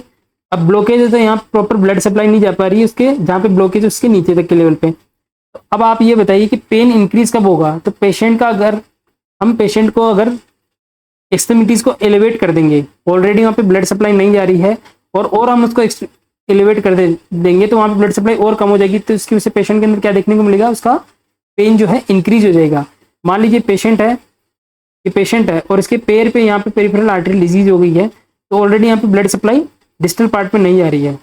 तो इस कंडीशन में अगर इसको पैर को हम और एलिवेट कर देंगे, पिल्लो रखे, तो और ब्लड सप्लाई वहाँ पे नहीं जाएगी एलिवेटेड वाले पार्ट पे, तो उसका पेन क्या हो जाएगा? इंक्रीज हो जाएगा। अब रिलीफ कैसे होगा? अब ऐसी पोजीशन देंगे पेशेंट को, डेंजलिंग पोजीशन। तो इसमें क्या होगा? जो यहाँ का ब्लड है, जितनी ब्लड सप्लाई गई है वो यहाँ पे स्टोर हो जाएगी, और स्टोर होने की वजह से यहाँ पे एडुकेट ब्लड सप्लाई वहाँ पे देखने को मिलेगी। इसकी वजह से उसका पेन डेंजलिंग पोजीशन के अंदर रिलीफ हो जाता है। बस ये दो सिम्टम आपको याद रखने हैं। अब इसका क्वेश्चन कैसे आएगा? पेशेंट कंप्लेंट करता है कि वो रात को सो रहा था, सडनली रेस्ट कर रहा था, सडनली उसके पैर में जो है पेन स्टार्ट हो जाता है, बहुत इनटॉलरेबल शार्प पेन होता है, और पेशेंट उठता है और अपने बेड साइड में अपने पैर जो है इस तरीके से लटका के या डेंजलिंग पोजीशन में बैठ जाता है, और वो फिर बाद में देखता है कि उसका पेन जो है क्या हो गया? रिलीफ हो गया। तो इस बिहाफ पे, इस केस की बिहाफ पे आप कौन सा जो है डायग्नोस करोगे? तो पेरिफेरल आर्टेरियल डिजीज है, ये आपको ध्यान रखना है। समझ में आ गया? पेरिफेरल आर्टेरियल, दो चीजें याद रखनी है कि पेन कैसा होगा? रेस्टिंग वाला पेन होगा। और पेन इंक्रीज कब होता है? जब पेशेंट की एक्सट्रीमिटीज को हम और एलिवेट कर देंगे और ब्लड सप्लाई वहाँ कम जाएगी तो उसका पेन इंक्रीज हो जाएगा। रिलीफ कब होगा? पैर लटका के बैठ जाएगा, वहाँ ब्लड जो है वहाँ पे स्टोर रहेगा नीचे की तरफ ग्रेविटी की वजह से, और वहाँ पे डेंजलिंग की वजह से यहाँ पे ब्लॉकेज हो रहा है, तो यहाँ पे ब्लड और ज्यादा स्टोर रहेगा तो वहाँ पे पेन रिलीफ हो जाएगा। तो इसको क्या बोलते हैं? पेरिफेरल आर्टेरियल डिजीज बोलते हैं। और एमसीक्यू क्या बनता है? ये पीवीडी में नेक्स्ट स्लाइड में डिस्कस करेंगे। और पेरिफेरल आर्टेरियल डिजीज में से क्या एमसीक्यू बनता है? पेरिफेरल आर्टेरियल डिजीज एक सिम्टम होता है इसके अंदर, इसको बोलते हैं इंटरमिटेंट क्लाउडिकेशन। इंटरमिटेंट क्लाउडिकेशन, जो कि बहुत इंपॉर्टेंट है पेरिफेरल आर्टरी डिजीज के अंदर। क्लाउडिकेशन ये क्या होता है हम समझने की कोशिश करते हैं। मान लीजिए एक पर्सन है, ठीक है, और इसको क्या है, पेरिफेरल आर्टरी डिजीज है। और पेरिफेरल आर्टरी डिजीज में हम बात करें स्पेशली इसकी जो लेग की एक्सट्रीमिटी, जो लेग है यहाँ पे बिलो द नी, यहाँ पे क्या है उसको पेरिफेरल आर्टरी डिजीज, यहाँ पे उसकी आर्टरी जो है ओकल्ट है। अब जब पेशेंट, ऐसा पेशेंट क्या करता है, जब कोई एक्टिविटी करता है, स्पेशली अगर हम बात करें, अगर वो रनिंग करता है, ठीक है, या वॉकिंग करता है, या डांसिंग करता है, कुछ भी ऐसी एक्टिविटी करता है जिसकी वजह से जो पैर की जो ब्लड सप्लाई की डिमांड ज़्यादा बढ़ जाती है, लेकिन डिमांड बढ़ रही है, लेकिन वहाँ की आर्टरी में क्या है, उसका वेजोस्पाज्म या ब्लॉकेज है, तो जो यहाँ पे डिमांड तो बढ़ रही है लेकिन ब्लड नहीं पहुंच पाएगा, तो उसका पेन क्या होगा, इंक्रीज होगा। जैसे ही वो कोई एक्टिविटी करता है उसका पेन इंक्रीज हो जाता है। उस कंडीशन को, उसी टर्मिनोलॉजी को हम क्या यूज करते हैं, इंटरमिटेंट क्लाउडिकेशन। एक पेशेंट है पेरिफेरल आर्टरी डिजीज का, कोई एक्टिविटी करता है, उसका पेन इंक्रीज हो जाता है वॉकिंग के, रनिंग के थ्रू, तो उस टर्मिनोलॉजी को हम क्या बोलेंगे, इंटरमिटेंट क्लाउडिकेशन। बस यही हमारा एमसीक्यू पूछा गया है, इंटरमिटेंट क्लाउडिकेशन किसको बोलते हैं, इतना ध्यान रखना आपको। तो ऐसे पेशेंट को हम, एक और एमसीक्यू आता है कि नर्सिंग एजुकेशन क्या देते हैं, पेरिफेरल आर्टरी डिजीज वाले पेशेंट को हम नर्सिंग एजुकेशन क्या देंगे, पेशेंट को देखें कि walk as much as possible. अब चीज थोड़ा सा आपको ध्यान रखना है इसमें, क्योंकि यहाँ पे सिम्टम देखने को मिल रहा है इंटरमिटेंट क्लाउडिकेशन का, यानी कि पेशेंट रनिंग करेगा, वॉकिंग करेगा, तो उसका पेन क्या होगा, इंक्रीज हो जाएगा ब्लड सप्लाई यानी कि ऑक्सीजन डिमांड की वजह से। लेकिन फिर भी हम पेशेंट को एजुकेट क्या कर रहे हैं कि जितना आपको पॉसिबल हो उसके, जितना टॉलरेट कर सको आपको उतना चलना है। ऐसा हम बोलते क्यों है, ऑलरेडी आप उसके चलने पे पेन हो रहा है, लेकिन उसको हम एजुकेट क्या कर रहे हैं कि उसको चलना है। लेकिन ऐसा हम कर क्यों रहे हैं, पेन हो रहा है फिर भी हम ऐसा एजुकेशन क्यों दे रहे हैं। मान लीजिए पेशेंट का ये पैर है, ठीक है, और यहाँ पे ब्लॉकेज है, इस तरीके से एक पर्टिकुलर आर्टरीज के अंदर ब्लॉकेज है, लेकिन जब हम उसको एजुकेट करते हैं कि एज टॉलरेबल आपको चलना है, तो उसकी वजह से क्या होगा, धीरे धीरे यहाँ पे अगर ब्लड सप्लाई पूरी नहीं हो रही है तो धीरे धीरे बॉडी क्या करेगी, उसको कॉम्पेंसेट करने के लिए आसपास की नई ब्लड वेसल्स बनाने लग जाती है, जिसको हम क्या बोलते हैं, कोलेटरल सर्कुलेशन। उसको हम क्या बोलते हैं, कोलेटरल सर्कुलेशन। और इसी को डेवलप करवाने के लिए हम क्या करते हैं, पेशेंट को बोलते हैं आपको एज मच एज पॉसिबल चलना है। तो यही एमसीक्यू बनते हैं इसमें से, ये चीज इंपॉर्टेंट आपको याद रखनी है। पेरिफेरल आर्टरी डिजीज का कंप्लीट केस मैंने डिस्कस कर लिया है। नेक्स्ट हम थोड़ा सा बात करते हैं पेरिफेरल वीनस डिजीज के बारे में। इसका जो पेन होगा वो कैसा होगा, हेवी पेन होगा इसका, ठीक है, शार्प नहीं होगा, कैसा होगा, डल पेन होगा। अब हम बात करते हैं ये किस वजह से होता है, लॉन्ग टर्म स्टैंडिंग की वजह से होता है। अब इसमें भी आपको दो चीजें ध्यान रखनी है, एक होता है इसका पेन इंक्रीज कब होगा, एक होता है इसका पेन डिक्रीज कब होगा। मान लीजिए पेशेंट है इस तरीके से, ये चेयर पे बैठा है डेंजलिंग पोजीशन के अंदर, और यहाँ बात करें स्पेशली वीनस है, वेन है, उसके अंदर ब्लॉकेज है, ये वेन है इसकी, यहाँ पे ब्लॉकेज है। अब ब्लॉकेज है तो आप समझ पा रहे हैं वेन का काम क्या है, जितना भी जो ब्लड है उसको वापस अनऑक्सीजनेटेड ब्लड को हार्ट तक लेके जाना। लेकिन अगर यहाँ पे ब्लॉकेज है तो जो ब्लड है यहाँ पे जो अनऑक्सीजनेटेड है वो पड़ा रहेगा, ऊपर नहीं जा पाएगा, और उसकी वजह से यहाँ स्वेलिंग देखने को मिलेगी और यहाँ पे थ्रोबिंग या हेवीनेस फील होगी। तो पेन इंक्रीज कब होगा उसको, अगर पेशेंट को पैर लटका के बैठ जाए, डेंजलिंग पोजीशन के अंदर पेशेंट बैठ जाए, डेंजलिंग पोजीशन, उसका क्या होगा, पेन इंक्रीज हो जाएगा, क्योंकि ऑलरेडी वहाँ पे ब्लड जो ऊपर नहीं जा पा रहा और उसको पैर लटका के बैठ जाएगा, तो यहाँ पे आप देख रहे हैं यहाँ पे नी जॉइंट से यहाँ पे ब्लॉकेज हो जाएगा यहाँ पे, ठीक है, तो उसकी वजह से और ब्लड ऊपर नहीं जाएगा, तो उसका पेन कैसा हो जाएगा, इंक्रीज हो जाएगा। ऐसे पेशेंट का पेन डिक्रीज करने के लिए हम क्या करेंगे, उसकी एक्सट्रीमिटीज को क्या करेंगे, एलिवेट करेंगे। दोनों में उल्टा है, पेरिफेरल आर्टरियल डिजीज और पेरिफेरल वेन में आपको ध्यान रखना है, डेंजलिंग पोजीशन पेरिफेरल आर्टरियल डिजीज में पेन कम करती है और वीनस के अंदर बढ़ाती है, और elevate position peripheral arterial disease के अंदर पेन बढ़ाती है और इसके अंदर क्या करती है, पेन डिक्रीज करती है। फिर आपको समझ में नहीं आया, दोबारा से इसको देखना, समझ में आ जाएगा मैं क्या समझाने की कोशिश कर रहा हूँ। तो इसमें नर्सिंग एजुकेशन में क्या देंगे, पेशेंट की एक्सट्रीमिटीज को क्या है, कोई पिल्लो रख देंगे और इस तरीके से जो है पेशेंट की एक्सट्रीमिटीज को क्या है, एलिवेट करके हमें रखना है। तो ये एमसीक्यू बनता है। एक एमसीक्यू और बनता है इसमें से, इमेज बेस्ड क्वेश्चन का बनता है, आप देख सकते हैं, वहां जाके सर्च करोगे तो आपको पता चलेगा पेरिफेरल आर्टरी डिजीज और पेरिफेरल वेन डिजीज, दोनों में आपको पता है कि वहां पे जो ब्लड सप्लाई है वो क्या कर रही है, इंटरप्ट कर रही है, प्रॉपर ब्लड सप्लाई नहीं हो रही, उसकी वजह से क्या देखने को मिलेगा, वहां पे अल्सर देखने को मिलेगा। क्या देखने को मिलेगा, अल्सर। अब दोनों में अल्सर कैसा देखने को मिलेगा, एक्सट्रीमिटी कैसी देखने को मिलेगी, क्योंकि पेरिफेरल आर्टरी डिजीज में ब्लड ही नहीं पहुंच रहा, तो पेल होगी और कोल्ड होगी, और इसमें क्या होगी, वार्म होगी, ठीक है, और पिगमेंटेड होगी, क्योंकि वहां पे ब्लड रुका हुआ है, जमा हुआ ब्लड, तो कैसा होगा, पेरिफेरल डिजीज में पिगमेंटेड होगी। इसका जो अल्सर बनेगा ना वो कैसा बनेगा, डीप बनेगा। यही एमसीक्यू पूछते हैं।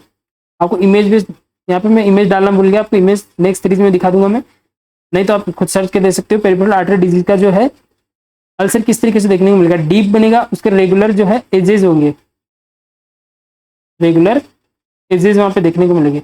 मान लीजिए ये आपका लेग है इस तरीके से, वहाँ पे 2 मेलियोलस होते हैं, जो बाहर वाला जिस तरीके से बोन निकल रखा है यहाँ पे एंकल पे बाहर की तरफ निकल रखा है उसको क्या बोलते हैं, उसको बोलते हैं लेटरल मेलियोलस। और जो अंदर की साइड होता है यहाँ इस तरफ अंदर की साइड उसको क्या बोलते हैं, मीडियल मेलियोलस। तो पेरिफेरल आर्टरी डिजीज में कहाँ अल्सर देखने को मिलेगा, लेटरल मेलियोलस पे। कैसा देखने को मिलेगा, डीप होगा उसका अल्सर, ठीक है, पेल होगा और उसके रेगुलर इस तरीके से और अंदर इस तरीके से पेरीफेरी बना के उसका डीप अल्सर होगा। लेकिन अगर पेरिफेरल वीनस डिजीज की बात करें तो वहाँ का अल्सर कैसा होगा, सुपरफिशियल अल्सर वहाँ पे देखने को मिलेगा और ठीक है, और हेवी होगा। और यानी कि अगर हम बात करें ये एक्सट्रीमिटीज है, ये लेटरल मेलियोलस है, इसके अंदर वाला मीडियल मेलियोलस है, तो वहाँ पे इस तरीके से अल्सर देखने को मिलेगा जो कि रेगुलर नहीं हो। इसकी इमेज देखोगे आपको समझ में आ गया मैं क्या बोलने की कोशिश कर रहा हूँ। This is all about the intermittent claudication. किसका साइन है, आर्टेरियल ओकल्ट डिजीज, यानी पेशेंट चलेगा कोई एक्टिविटी करेगा तो उसका पेन और इंक्रीज हो जाएगी, इसको हम क्या बोलते हैं, इंटरमिटेंट क्लाउडिकेशन। तो इसमें से बहुत बार एमसीक्यू 1 या 2 एमसीक्यू पूछे जाते हैं। जब आप क्वेश्चन प्रैक्टिस करोगे तो ऐसे क्वेश्चन देखोगे जब आपको पता चलेगा कि ऐसे क्वेश्चन भी पूछे गए एग्जाम में, तो ये चीज आपको याद रखनी है। नेक्स्ट एमसीक्यू की ओर बढ़ते हैं। Question number 5, the type of assessment done to compare the client's current status to previously obtained baseline data is called.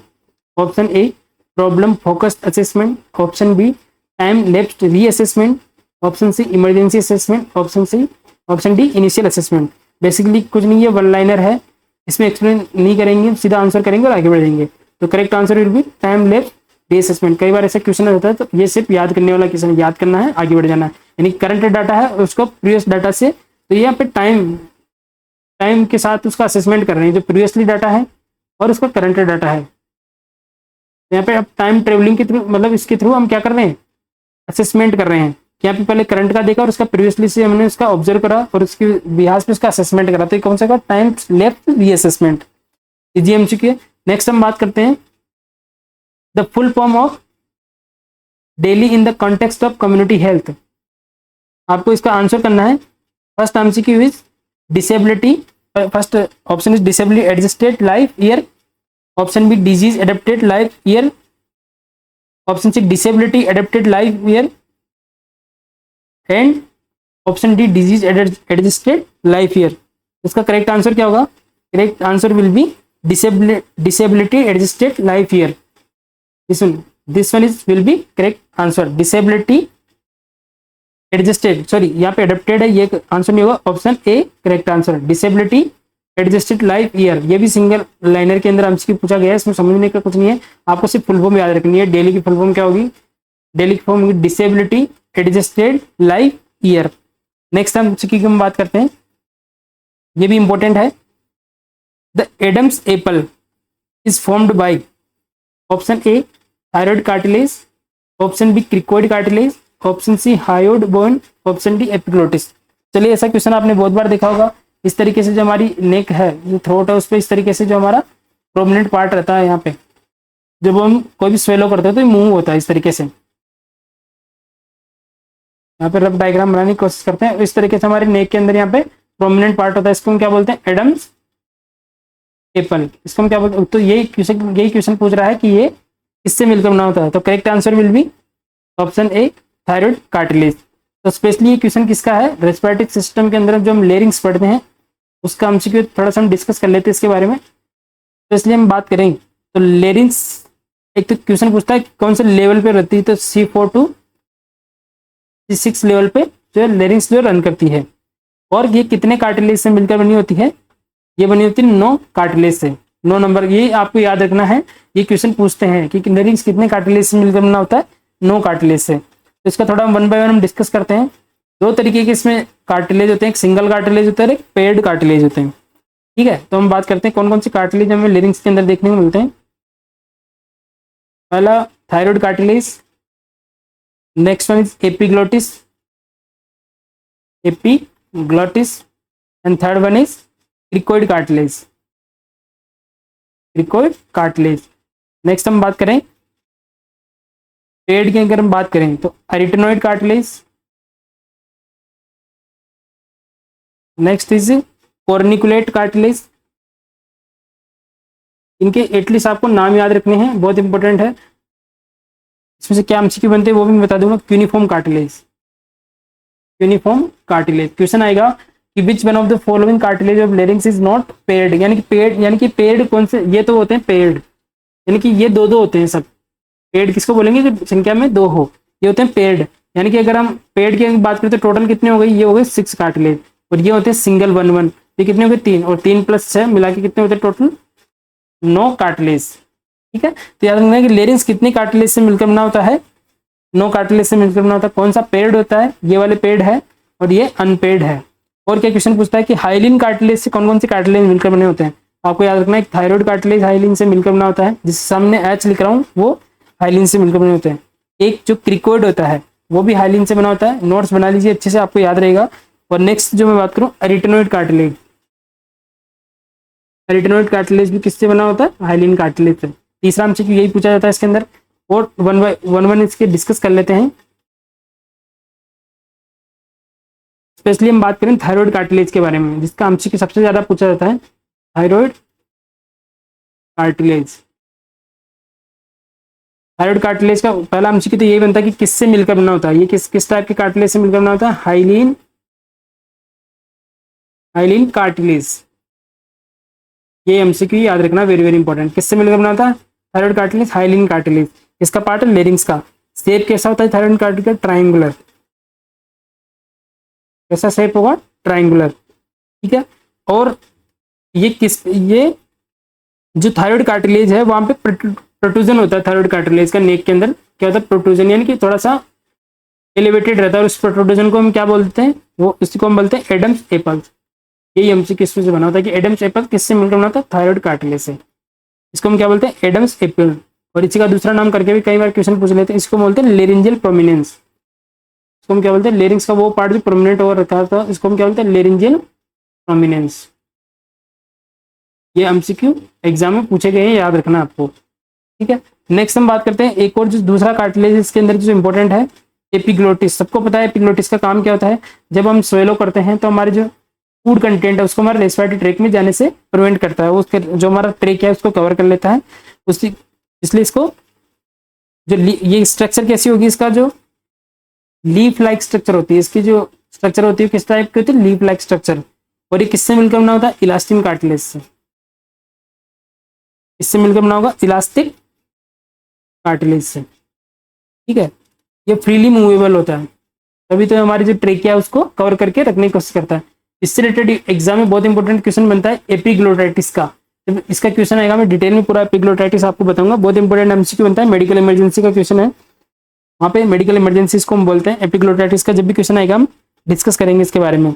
और एक और इस बस लास्ट कार्टिलेज इसके बारे में देख लीजिए, और कौन सा क्वेश्चन बनता है इसके अंदर से, एक क्रिकोइड कार्टिलेज का क्वेश्चन बनता है। क्रिकोइड कार्टिलेज का थोड़ा सा ध्यान रख लीजिए, क्या क्वेश्चन बनेगा इसके अंदर। ओनली कार्टिलेज है जो कि हमारी लेरिंग्स है, लेरिंगियल कार्टिलेज, जो पूरी लेरिंगियल वाल को चारों तरफ से कवर करके रखता है। मान लीजिए ये लेरिंग्स है, उसको पूरी तरीके से चारों तरफ से इस तरीके से रिंग बनाकर कवर कौन सा कार्टिलेज करता है, क्रिकोइड कार्टिलेज। तो क्या है, this is the only laryngeal cartilage that fully encircle the laryngeal wall. ये आपको याद रखना है। ठीक है, तो ये कुछ 2-3 क्वेश्चन बनते हैं लेरिंग्स के अंदर से, आप इसको याद रख सकते हैं। नेक्स्ट हम बात करते हैं which of the below not a function of the fibrous skeleton of the heart. Option A conducts the impulse from atria to ventricles. Option B forms a structural foundation for a heart valve. Option C prevent overstretching of the valves. Option D act as a point of insertion for cardiac muscle fiber. तो चलिए easy MCQ है, basic anatomy physiology का question है कि जो मान लीजिए आपका जो हार्ट है, इस तरीके से 4 चैम्बर होते हैं हार्ट के। ठीक है, ये 4 चैम्बर हार्ट के, तो इसमें जो फाइब्रस इसको उसकी लेयर होती है इस तरीके से, फाइब्रस अंदर तक इस तरीके से पूरी फाइब्रस लेयर होती है।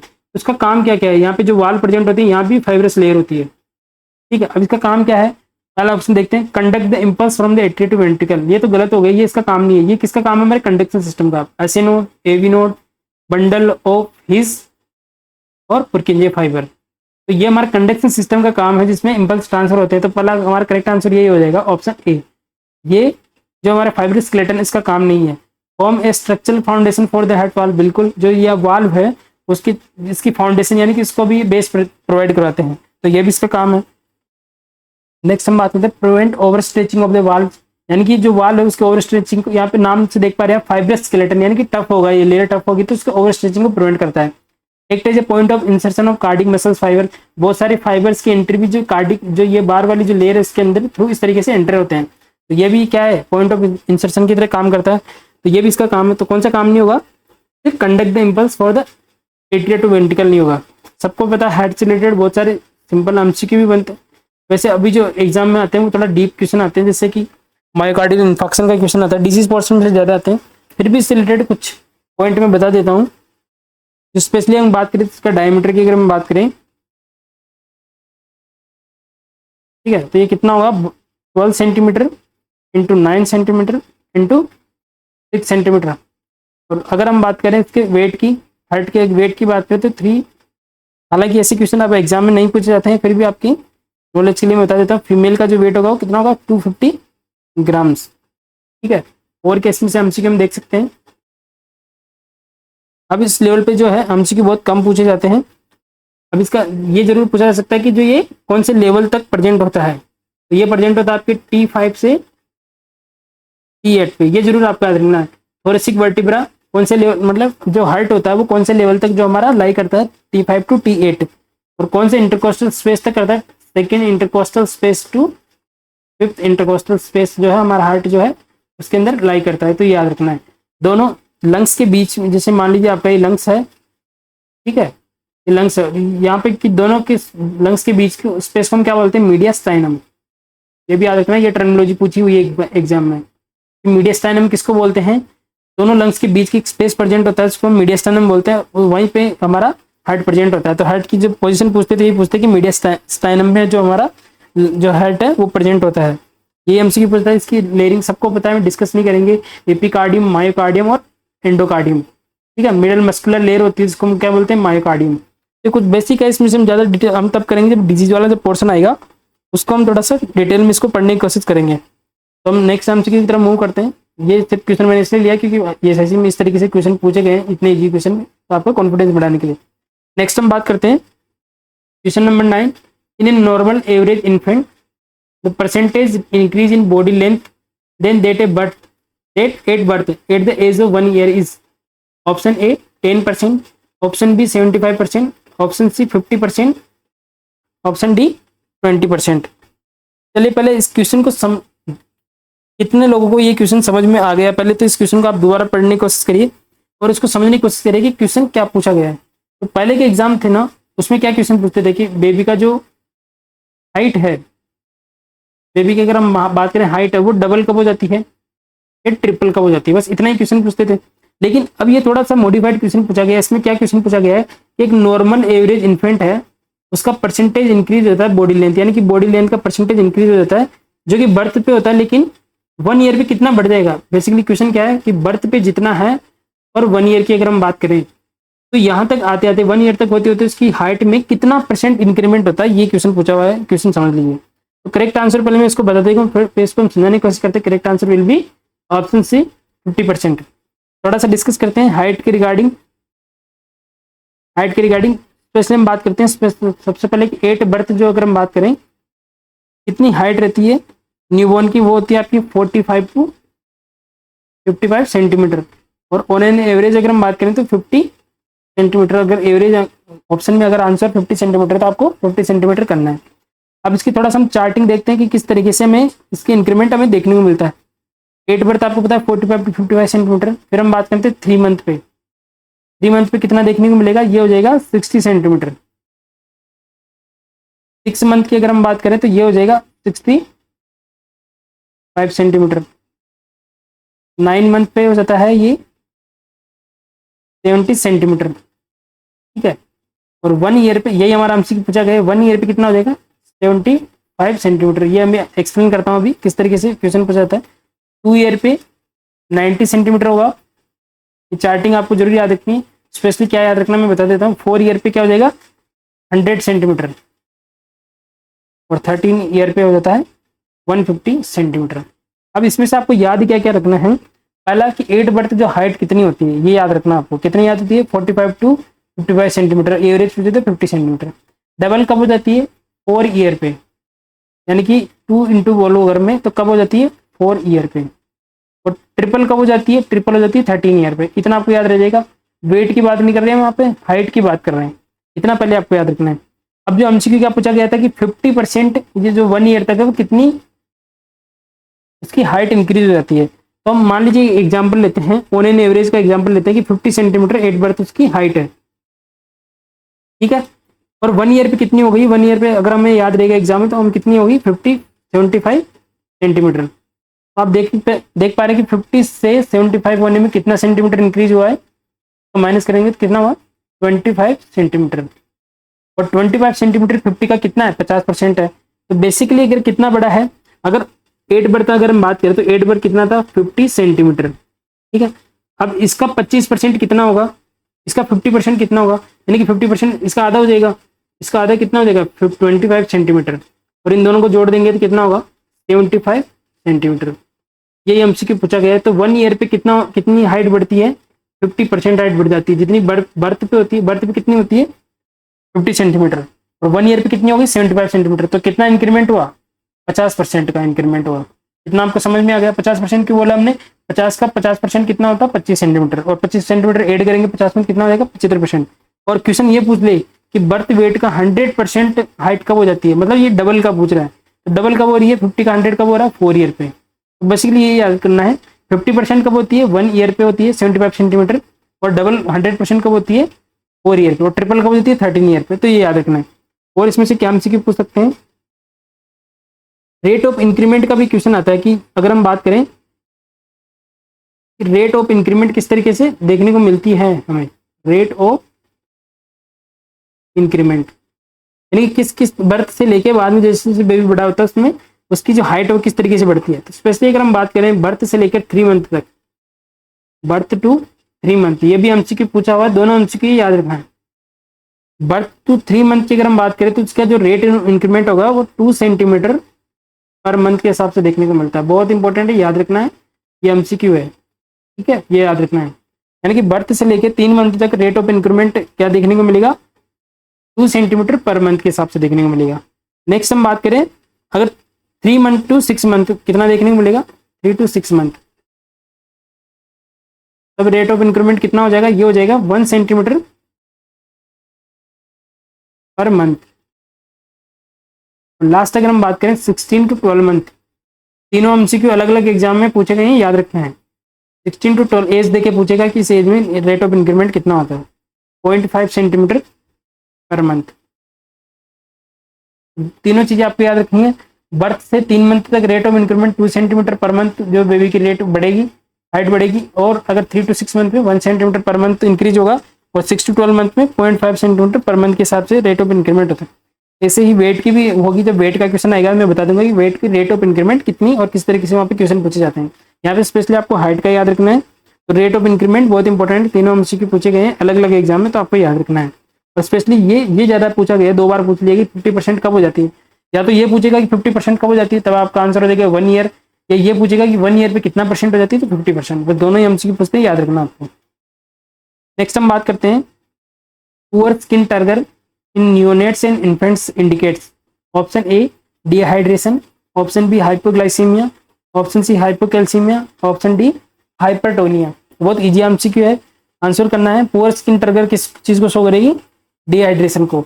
अगर बेबी में अगर वहाँ पे फ्लूइड वॉल्यूम कम हो जाता है वहाँ पे, तो उसको हम क्या बोलते हैं डिहाइड्रेशन, ठीक है। वहाँ पे अगर वहाँ पे पूरी तरीके से वाटर इनटेक नहीं हो पा रहा है तो उसकी वजह से वहाँ पे डिहाइड्रेटेड हो जाता है, उसको हम क्या बोलते हैं डिहाइड्रेशन। तो उसमें तो बेबी के अंदर कुछ सिम्टम देखने को मिलते हैं। कौन कौन सिम्टम देखने को मिलेंगे, स्पेशली यही क्वेश्चन पूछा जाता है कि उसकी स्किन ट्रिगर कैसे देखेगी, पुअर स्किन ट्रिगर, ठीक है, पुअर स्किन ट्रिगर। और एक और एमसीक्यू पूछा था कि जो उसके फोंटेनल वो कैसे होंगे, डिप्रेस्ड फोंटेनल, डिप्रेस्ड फोंटेनल। ये चीज दोनों एमसीक्यू आपको याद रखने हैं। डिप्रेस्ड फोंटेनल उसके अंदर देखने को मिलता है। एक इससे रिलेटेड एक और एमसीक्यू पूछा जाता है कि जब भी ब्लड लॉस होता है या फिर हम शॉक की बात करते हैं या डिहाइड्रेशन की बात करते हैं, ऐसी कोई उसमें प्रायोरिटी किसको देंगे कि इसको चेक करने के लिए, इसकी एक्यूरेसी चेक करने के लिए हम क्या चेक करते हैं। चलो आपको ऑप्शन में देता हूँ। इस तरीके से क्वेश्चन पूछेंगे कि पेशेंट के अंदर हाइपोवोलेमिक शॉक हुआ या फिर डिहाइड्रेशन हुआ या किसकी वजह से फ्लूइड वॉल्यूम कम हुआ, तो उसकी एक्यूरेसी चेक करने के लिए हम कौन सा मेजरमेंट करेंगे, कौन सा असेसमेंट करेंगे। ऑप्शन ए होगा आपका यूरिनरी आउटपुट, दूसरा ऑप्शन होगा स्किन ट्रिगर, तीसरा ऑप्शन होगा ब्लड प्रेशर और चौथा ऑप्शन होगा कैपिलरी रिफिल टाइम। आपको प्रायोरिटी किस तरीके से देना है? सबसे पहले कैपिलरी रिफिल टाइम एक्यूरेसी बताता है कि कितना परफ्यूजन हो रहा है वहाँ पे, तो फर्स्ट प्रायोरिटी किसको देना है?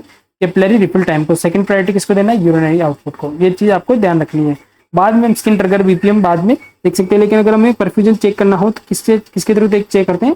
कैपिलरी रिफिल टाइम को हम फर्स्ट प्रायोरिटी देते हैं और सेकंड प्रायोरिटी देते हैं हम किसको? यूरिनरी आउटपुट को कम हो जाएगा। ठीक है। और डिहाइड्रेशन का जो टॉपिक है कंप्लीट टॉपिक, इसका जो क्वेश्चन आता है फ्लूइड मैनेजमेंट का आता है कि कितने आवर में कितना हमें फ्लूइड देना होता है, किस रेट से फ्लूइड देना होता है। जब डिहाइड्रेशन का हम नेक्स्ट क्वेश्चन कराएंगे हमारी एसआई सीरीज के अंदर, जरूर ये क्वेश्चन हम डालेंगे। पीडियाट्रिक का क्वेश्चन है, इसने कमेंट करा था कि पीडियाट्रिक की क्वेश्चन कराई, तो आज सिस्टिक फाइब्रोसिस का और एक दो क्वेश्चन हमने पीडियाट्रिक और वेट वाला हाइट वाला ये क्वेश्चन है पीडियाट्रिक के जो पूछे गए, हमने कोशिश करें इनको इंक्लूड करने की जो ईसाई से पूछे गए। अब जब नेक्स्ट हम इंडिविजुअल अपनी ईसाई सीरीज चलाएंगे जिसके अंदर हम क्वेश्चन सोल्व नहीं करेंगे, अपने क्वेश्चन ऐड करेंगे, तो हम पीडियाट्रिक और कुछ इंपॉर्टेंट टॉपिक डालेंगे। उसमें डिहाइड्रेशन, बर्न हो गया, फ्लूइड थेरेपी, ओआरएस थेरेपी, सब हम इंक्लूड करेंगे। तब मैं आपको डिहाइड्रेशन वहाँ पे पूरा कंप्लीट कवर कराने की कोशिश करूंगा, किस तरीके से वहाँ पे कितने टाइप होते हैं, क्या सिम्टम देखने को मिलते हैं, और स्पेशली क्वेश्चन पूछा जाता है कि बर्न का और डिहाइड्रेशन का फ्लूइड मैनेजमेंट कैसे करते हैं, कि कितने ओवर में, 3 ओवर में, 6 ओवर में कितना फ्लूइड देना होता है। तो मैं वहाँ पे अच्छे से डिस्कस करूंगा। यहाँ पे सिर्फ आपको आंसर करना है और आगे बढ़ना है। पूरा स्किन ट्रिगर किसको वो कर रहा है? डिहाइड्रेशन को। बाकी आप कमेंट करके वो टॉपिक बता सकते हैं जिससे हम क्वेश्चन ऐड कर सकते हैं अपने एसआईसी सीरीज के अंदर। नेक्स्ट हम बात करते हैं इस पूरी सीरीज की, अगर मैं बात करूं आज वाली वीडियो के अंदर सबसे ज्यादा जो इंपॉर्टेंट एमसीक्यू है, 5 स्टार एमसीक्यू है, यही है। ठीक है, मसल्स फाइबर का। चलिए इस क्वेश्चन को देखते हैं हम। Which of the below is the true statement about the H zone of the sarcomere? ये क्वेश्चन समझने की कोशिश करना।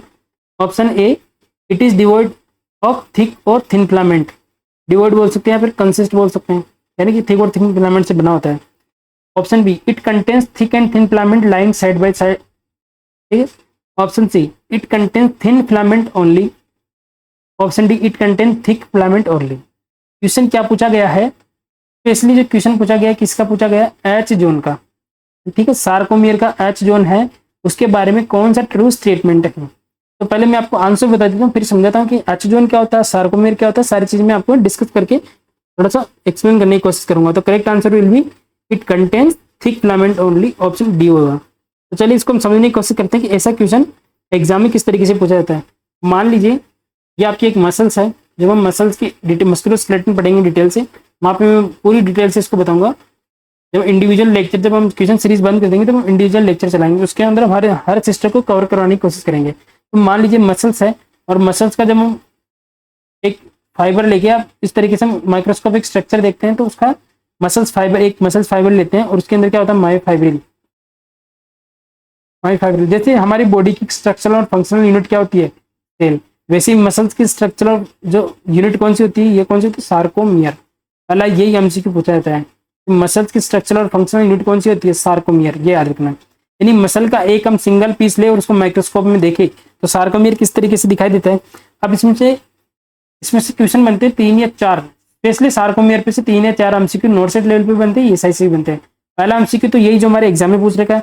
दूसरा एमसीक्यू कैसे बनता है इसमें से, यहाँ पे क्या पूछा है? एच जोन का पूछा है, और एग्जाम में कभी कभी पूछ लेता है एच जोन नहीं पूछता, वहां पे सार्कोमियर का पूछ लेता है कि सार्कोमियर के बारे में कौन सा जो है स्टेटमेंट गलत है। ठीक है, 3 एमसीक्यू हो गए। पहला एमसीक्यू क्या है? मसल का स्ट्रक्चर और फंक्शनल यूनिट कौन सी है? सार्कोमियर। दूसरा एमसीक्यू क्या है जो हमारे एक्चुअल में हमने 11th एमसीक्यू पूछ रखा है कि एच जोन के बारे में कौन सा स्टेटमेंट सही है। तीसरा एमसीक्यू क्या है? सार्कोमियर में से एच जोन नहीं पूछेगा, डायरेक्ट सार्कोमियर पूछेगा। दोनों में डिफरेंस होता है कि सार्कोमियर के बारे में कौन सा स्टेटमेंट सही है। और फोर्थ एमसीक्यू बहुत इंपॉर्टेंट है, वेरी वेरी इंपॉर्टेंट, उसको हम आज कवर नहीं करवाएंगे, नेक्स्ट क्वेश्चन में उसको डालेंगे और अच्छे से थोड़ा डिटेल में पढ़ाना पड़ेगा कि जब मसल्स कॉन्ट्रैक्ट होती है, जब मसल्स कॉन्ट्रैक्ट होती है तो जो उसके सार्कोमियर या एच जोन के अंदर या आई बैंड जितने भी है उसके अंदर क्या चेंजेस देखने को मिलते हैं। मसल्स कॉन्ट्रैक्शन के अंदर सार्कोमियर के अंदर क्या चेंजेस देखने को मिलते हैं? ऑप्शन दे देंगे 4 चेंजेस, उसमें से एक चेंजेस जो नहीं देखने को मिलेगा उसको आपको करेक्ट करना है। अब इसको समझने की कोशिश करते हैं। ये एक मसल्स है, उसके हम थोड़े से टीएस काट लेते हैं और उसको हम थोड़ा डिटेलिंग से समझने की कोशिश करते हैं। तो जो मसल्स है उसके अंदर जैसे मान लीजिए बेंड प्रेजेंट होते हैं इस तरीके से। ठीक है, ये हो गया आपका आई बैंड, ठीक है, अल्टरनेट बैंड प्रेजेंट होते हैं। ये पूरा इस तरीके से ये डार्क होता है, ये होगा ए बैंड, फिर होगा आई बैंड, फिर होगा ए बैंड आई ए, इस तरीके से जो है इनका अरेंजमेंट होता है मसल्स के अंदर। आई बैंड आएगा, A band, I band, A band, इस तरीके से। इतना आपको समझ में आ गया, मसल्स फाइबर के अंदर इस बैंड का अरेंजमेंट इस तरीके से होता है। अब कितने एमसीक्यू इसमें से सॉल्व होते हैं हम देखते हैं। ये मैंने पहले से जो है यहाँ पे डायग्राम बना के रखा है। इस तरीके से अगर मैं बात करूँ, ये आपकी मसल्स है, ठीक है, और उसके हम इस तरह से टीएस काटे और उसका एक सार्कोमेर को देखें तो ये कंप्लीट का डायग्राम किसका है, एक सार्कोमेर का है। लेकिन क्वेश्चन क्या पूछा गया यहाँ पे देखिए कि एच जोन के सार्कोमेर के बारे में कौन सा स्टेटमेंट है। यहाँ पे सार्कोमेर का क्वेश्चन नहीं है, एच जोन का क्वेश्चन है। तो अब हम देखते हैं, ये एक मसल्स का पूरा एक फाइबर का हमने टीएस काट के इस तरीके से डायग्राम बनाया। तो मैंने बोला था कि वहाँ पे इस तरीके से बेंड होते हैं, आई आएगा, फिर ए आएगा, फिर आई आएगा, फिर ए आएगा, इस तरीके से अल्टरनेट अरेंजमेंट होता है। यहाँ पे देख पा रहे हैं जो ये मैंने रेड से बना रखा है ये वाला, ठीक है, ये कौन सा है, आई बैंड है। यानी कि ये मैं अगर बात करूँ स्पेशली तो ये कौन सा है, आई बैंड। फिर मैंने जो ब्लू से बना रखा है ये थोड़ा डार्क है, ये कौन सा है, ये यहाँ पे देख पा रहे हैं ये क्या है, ए बैंड। यहाँ पे मैंने एरो लगा के बता रखा है, ये क्या है, ये ए बैंड है। जितने भी रेड वाले ए बैंड है। फिर थोड़ा अल्टरनेट में क्या आया, ए बैंड आ गया, ये आई बैंड आया, उसके बाद ए बैंड आया, फिर उसके बाद में आई बैंड आ गया। तो अब क्वेश्चन क्या पूछा गया, एच जोन। एच जोन किसको बोलेंगे। अब देखिए एक सार्कोमेर, पहले मैं आपको एक सार्कोमेर समझाता हूँ। एक सार्कोमेर हम डिटेल में पढ़ रहे हैं, जब मसल्स का हम टेस्ट काटेंगे एक सार्कोमेर के अंदर क्या क्या होता है। एक तो पूरा क्या हो गया, आई बैंड हो गया, देख पा रहे हैं यहाँ पे, ठीक है। इधर भी एक आई बैंड हो गया, तो टोटल कितनी बैंड हो गई, 2 तो आई बैंड हो गई, ठीक है। क्वेश्चन क्या आता है कि एक सार्कोमेर के अंदर कितनी स्ट्रक्चर, कौन कौन सी स्ट्रक्चर होती है। आप देख पा रहे 2 तो आई बैंड हो गई, एक आई बैंड पहला ये हो गया और दूसरा ये हो गया। कितने आई बैंड हो गई, 2 आई बैंड हो गई, ठीक है। यहाँ पे देख पा रहे हैं आई बैंड जो है थोड़े से थिन है, तो इनको क्या बोलते हैं, आई बैंड को हम क्या बोलते हैं, थिन फिलामेंट। क्या बोलेंगे, थिन फिलामेंट। और थोड़े से देख रहे हैं कि ये डार्क नहीं लाइट है, तो इनको हम क्या बोलते हैं, लाइट है। और ये किससे मिलकर बने होते हैं, एक्टिन से। ये सारा डिटेल में बता रहा हूँ मैं, थोड़ा सा वेट करिए। नेक्स्ट हम बात करें और क्या देखने को मिलेगा, सार्कोमेर में 2 आई बैंड हो गए, और क्या देखने को मिलेगा, एक ए बैंड हो गया, ठीक है। तो एक क्या हो गया, एक ए बैंड हो गया। और क्या देखने को मिलता है, एक पूरे सार्कोमेर की बात कर रहा हूँ, 2 ए बैंड के बीच की डिस्टेंस को हम क्या बोलते हैं, एच जोन बोलते हैं। ये देख रहे हैं एच जोन, देख पा रहे हैं आप, ये आई बैंड है और ये भी आई बैंड है। 2 आई बैंड के बीच के डिफरेंस को हमने क्या बोल दिया, एच जोन। इसी का हमारा एमसीक्यू बना हुआ है, ठीक है। दोनों आई बैंड के बीचों बीच एक लाइन पाई जाती है, उसको हम क्या बोलते हैं, जेड लाइन। इस जैसे इसको डायग्राम का स्क्रीनशॉट ले लीजिए बैक में जाके, तो आपको समझ में आएगा। आई बैंड के बीचों बीच एक लाइन होती है, उसको हम क्या बोलते हैं, जेड लाइन। और एम लाइन किसको बोलेंगे, ए बैंड के बीचों बीच। इतना समझ में आ गया। 4 चीजें इसमें मैंने समझाने की कोशिश करी, 5। आई बैंड कौन सा है, समझ में आ गया, ठीक है। ये आई बैंड हो गया, 2 आई बैंड हो गए। ए बैंड कौन सा है, थोड़ा डार्क वाला है, जो ब्लू वाला जो मैंने बना रखा ना, ये वाला, यहाँ से लेके यहाँ तक, ये क्या पूरा क्या है, ये क्या, ए बैंड, ठीक है। इतना समझ में आ गया। आई बैंड के बीच में एक लाइन होती है, उसको हम क्या बोलते हैं, जेड लाइन। ए बैंड के बीच में एक लाइन होती है, उसको क्या बोलते हैं, एम लाइन। और लास्ट क्या है, दोनों आई बैंड के बीच की डिस्टेंस के बीच में जो दूरी पाई जाती है उसको हम क्या बोलते हैं, एच जोन। अब क्वेश्चन क्या पूछा हुआ हमारे, अब यहाँ पे आते हैं। क्वेश्चन क्या है, क्वेश्चन पूछा गया कि एच जोन के सार्कोमेर के बारे में कौन सा स्टेटमेंट सही है। ये इस क्वेश्चन को मैं ऐसे मॉडिफाइड करूंगी, एच जोन के सार्कोमेर में क्या क्या आता है। ये एच जोन है, एच जोन कौन सा है, दोनों आई बैंड के बीच के डिफरेंस को हम एच जोन बोलते हैं। अब देख रहे हैं क्या क्या रहा है, एक तो आ रही है यहाँ पे आई एम लाइन आ रही है, इतना पता है। एच जोन में क्या रहा है, एक तो एम लाइन आ रही है, इतना में पता है, ठीक है। और क्या रहा है कि हम देख रहे हैं कि ये जो है ना, ये थिक जो ए बैंड आ रहा है, क्या रहा है, ए बैंड। एच जोन किससे मिलकर बना होता है, ए बैंड। देख पा रहे कि ये ब्लू है ना। यहाँ पे एच जोन को मैं इस तरीके से लाइन खींच के आपको बताने की कोशिश करता हूँ। ये एच जोन है, दोनों आई बैंड के बीच के स्पेस को हमने क्या बोला, एच जोन। तो एच जोन किससे मिलकर बना हुआ है, ये ए बैंड से मिलकर बना हुआ है। ये क्वेश्चन आता है, एच जोन किससे मिलकर बना होता है, ए बैंड से मिलकर बना होता है। तो क्या होगा, ए बैंड। और क्या आता है, इसके अंदर एक एम लाइन प्रेजेंट होती है, तो एम लाइन। अब क्वेश्चन देखते हैं, अभी आपको डायग्राम समझ में आ गया। अब चलते हैं क्वेश्चन की तरफ। अब क्वेश्चन ये है, क्वेश्चन क्या पूछते हैं, एक सार्कोमेर के अंदर हमें कौन कौन सी स्ट्रक्चर देखने को मिलती है। तो अब आपको पता चल गया, आपने डायग्राम देखा, स्क्रीनशॉट ले लीजिए। अब उसको करेक्ट करते चलिए। 2 जेड लाइन इसके अंदर प्रेजेंट होती है, ये भी ठीक है, ठीक है। एक ए बैंड होता है सार्कोमेर के अंदर, ठीक है। ये सारी चीजें वेरी वेरी इंपॉर्टेंट है, याद रखना है। क्वेश्चन क्या पूछेगा, सार्कोमेर के बारे में कौन सा स्टेटमेंट सही नहीं है। इनमें से एक स्टेटमेंट नहीं देगा और 3 देगा, आपको आइडेंटिफाई करना, तभी कर पाएंगे जब आपको सारी चीजें अच्छे से पता हो। 2 जेड लाइन होती है, एक ए बैंड होता है, 2 हाफ ऑफ आई बैंड होता है, पूरे नहीं होते। इस डायग्राम में देखिए, एक सार्कोमेर को देखूं तो ये पूरे नहीं होते, ये पूरा सार्कोमेर को देखे तो कितना होता है, two half of I band होते हैं। कितने होते हैं? Two half of I band होते हैं, ठीक है। और क्या होता है? एक एम लाइन होती है, ठीक है, और एच जोन होता है। एच जोन किसको बोलेंगे? ए बैंड, दोनों आई बैंड के बीच की दूरी को हम एच जोन बोलेंगे। किससे मिलकर बना होता है? ए बैंड से। ए बैंड किस टाइप का बॉन्ड है?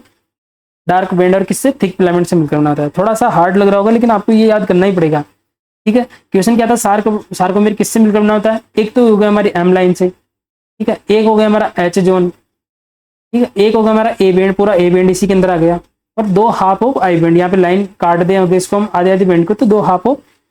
ये याद कर लेना बहुत इंपॉर्टेंट है कि सार्कोमेर में अंदर कौन कौन से जो कंपोनेंट आते हैं। दो जेड लाइन आएगी, एक ए बैंड आएगा, दो हाफ ऑफ आई बैंड आएंगे, एम लाइन आएगी और एच जोन आएगा। ये किसके बारे में बात कर रहे हैं? सार्कोमेर के बारे में। क्वेश्चन क्या है? एच जोन का है। यहाँ क्वेश्चन सार्कोमेर का नहीं है, यहाँ क्वेश्चन है एच जोन का। तो एच जोन की अगर हम बात करें तो एच जोन के अंदर डायग्राम में देखिए क्या क्या स्टेटमेंट होगा कि एक एम लाइन इसके बीच में होती है, इससे मिलकर बना होता है, ए बैंड से मिलकर बना होता है, और क्या इसमें ऑप्शन में है? It content thin filament only. Thin filament तो है नहीं, थिक फिलामेंट है इसके अंदर। थिन फिलामेंट किसको बोलते हैं? ये रेड वाले को, आई बैंड वाले को हम बोलते हैं thin filament.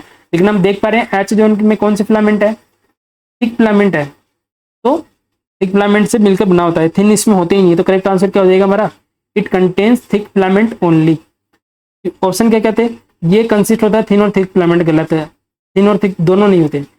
It contain thick and thin filament line side by line. ये सार्कोमेर के बारे में, ये एच जोन के बारे में नहीं है। It contain thin filament only, गलत है। करेक्ट आंसर क्या होगा? It contain thick filaments only. अब यहाँ पे एक और एमसीक्यू क्या बनता है ये देखिए। अब जो मैं बैंड बता रहा था आपको कि इस तरीके से, ये आपके यही डायग्राम था जो हम देख रहे थे इस तरीके से। ये वाला हमने बोला आई बैंड, ये भी आई बैंड, और ये बीच वाला ए बैंड। ए वाला जो बैंड होता है वो थोड़ा डार्क होता है। अब यही एमसीक्यू आता है, जो ए बैंड होता है वो कौन से टाइप की प्रोटीन से मिलकर बना होता है? वेरी वेरी इंपॉर्टेंट, याद रखना है, मायोसिन प्रोटीन से। बहुत इंपॉर्टेंट एमसीक्यू, याद रखना है, ठीक है। और आई बैंड कौन से टाइप की प्रोटीन से मिलकर बना होता है? एक्टिन प्रोटीन से मिलकर बना होता है। दो एमसीक्यू हो गई। नेक्स्ट, डार्क बैंड किसको बोलेंगे? डार्क बैंड बोलेंगे हम ए बैंड को, क्योंकि आप देख पा रहे हैं ना यहाँ पे इस तरीके से डार्क पिगमेंटेशन यहाँ पे। तो डार्क बैंड किसको बोलेंगे? ए बैंड को। लाइट बैंड किसको बोलेंगे? आई बैंड को। ए बैंड में कौन से टाइप के फिलामेंट होते हैं? थिक फिलामेंट, तभी तो ये डार्क है। और आई बैंड में कौन से फिलामेंट होते हैं? थिन फिलामेंट, तभी ये डार्क है। तो ये तीन एमसीक्यू, कोई सा भी इसमें से एमसीक्यू पूछा जाता है। मेरी बात मान लीजिए, इनमें से एक ना एक एमसीक्यू हमेशा आता है, बहुत इंपॉर्टेंट है। तो याद रखना है ए बैंड में कौन से फिलामेंट होते हैं, कौन सी प्रोटीन होती है और किस टाइप का बॉन्ड है, और सार्कोमेर में कौन कौन सी स्ट्रक्चर होती है। और ये डायग्राम आप स्क्रीनशॉट ले लीजिए, डेक में जाके, जब मैंने पूरा अच्छे से साफ बना रखा था तो वहाँ का स्क्रीनशॉट लीजिए, उसको समझने की कोशिश करें। ये पूरा एक सार्कोमेर का डायग्राम जिसके अंदर दो आई बैंड आते हैं, हाफ ऑफ आई बैंड, एक एच जोन आता है, एक ए बैंड आता है, एक एम लाइन आती है, दो जेड लाइन आती है। तो ये अच्छे से आपको याद आ जाएगा। एक एमसीक्यू इसमें से और पूछते हैं कि जब ये कॉन्ट्रेक्शन होता है, कॉन्ट्रेक्शन होता है तो क्या होता है? ये सारे मसल्स फाइबर मर्ज हो जाते हैं इस तरीके से। तो क्या चेंजेस देखने को मिलता है? तो क्वेश्चन आता है कि एच जोन कम हो जाता है, एम लाइन मूव करती है। इस तरीके का क्वेश्चन अभी बताऊंगा, थोड़ा ज्यादा ऊपर से निकल जाएगा, बस अभी इतना याद रखिए। नेक्स्ट क्वेश्चन होगा तो उसमें डिटेल से बताऊंगा कि कॉन्ट्रेक्शन में सार्कोमेर में क्या क्या चेंजेस वहाँ देखने को मिलते हैं। तो करेक्ट आंसर क्या होगा? एच जोन के बारे में सिर्फ थिक फिलामेंट से मिलकर बना होता है। थिक फिलामेंट से क्यों? क्योंकि वहाँ पे सिर्फ ए बैंड से मिलकर बना है। Is all about the sarcomere. समझ में नहीं आई, इसको दोबारा देखने की कोशिश करना, समझ में आ जाएगा, बहुत इंपॉर्टेंट एमसीक्यू। नेक्स्ट हम बात करते हैं क्वेश्चन नंबर 12।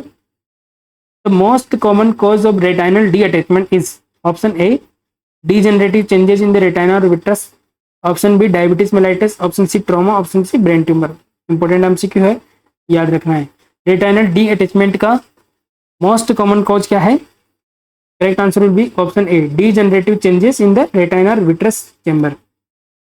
एक क्वेश्चन आता है कि इंडिया के अंदर, क्वेश्चन क्या आएगा? इंडिया के अंदर मोस्ट कॉमन कॉज क्या है ब्लाइंडनेस का?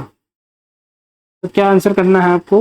उसमें ग्लूकोमा ऑप्शन होगा, रेटिनल डिटैचमेंट होगा, मायोपिया होगा और कैटरेक्ट होगा। तो correct answer will B cataract. ये बहुत बार क्वेश्चन पूछा है, इसलिए मैं इससे रिलेटेड इसलिए यहाँ पे बता दिया हूँ कि इंडिया में मोस्ट कॉमन कॉज ब्लाइंडनेस का क्या है? कैटरेक्ट। और स्पेशली अगर हम बात कर रहे हैं, यहाँ पे बात कर रहे हैं रेटाइनल डीअटैचमेंट की, इसका अगर मोस्ट कॉमन कॉज पूछ ले तो क्या होगा? D generation of retina. ये याद रखना आपको, D generation of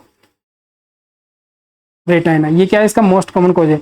other cause की बात करें तो बहुत सारे इसमें एज फैक्टर आता है, एज मोर देन 40 ईयर्स हो तो भी हाइलोरोनिक एसिड कम होने लग जाता है और उसकी वजह से भी हो सकता है। और क्या आएगा इसमें? डीएम भी आता है, डायबिटीज मेलाइटिस भी आता है, मायोपिया।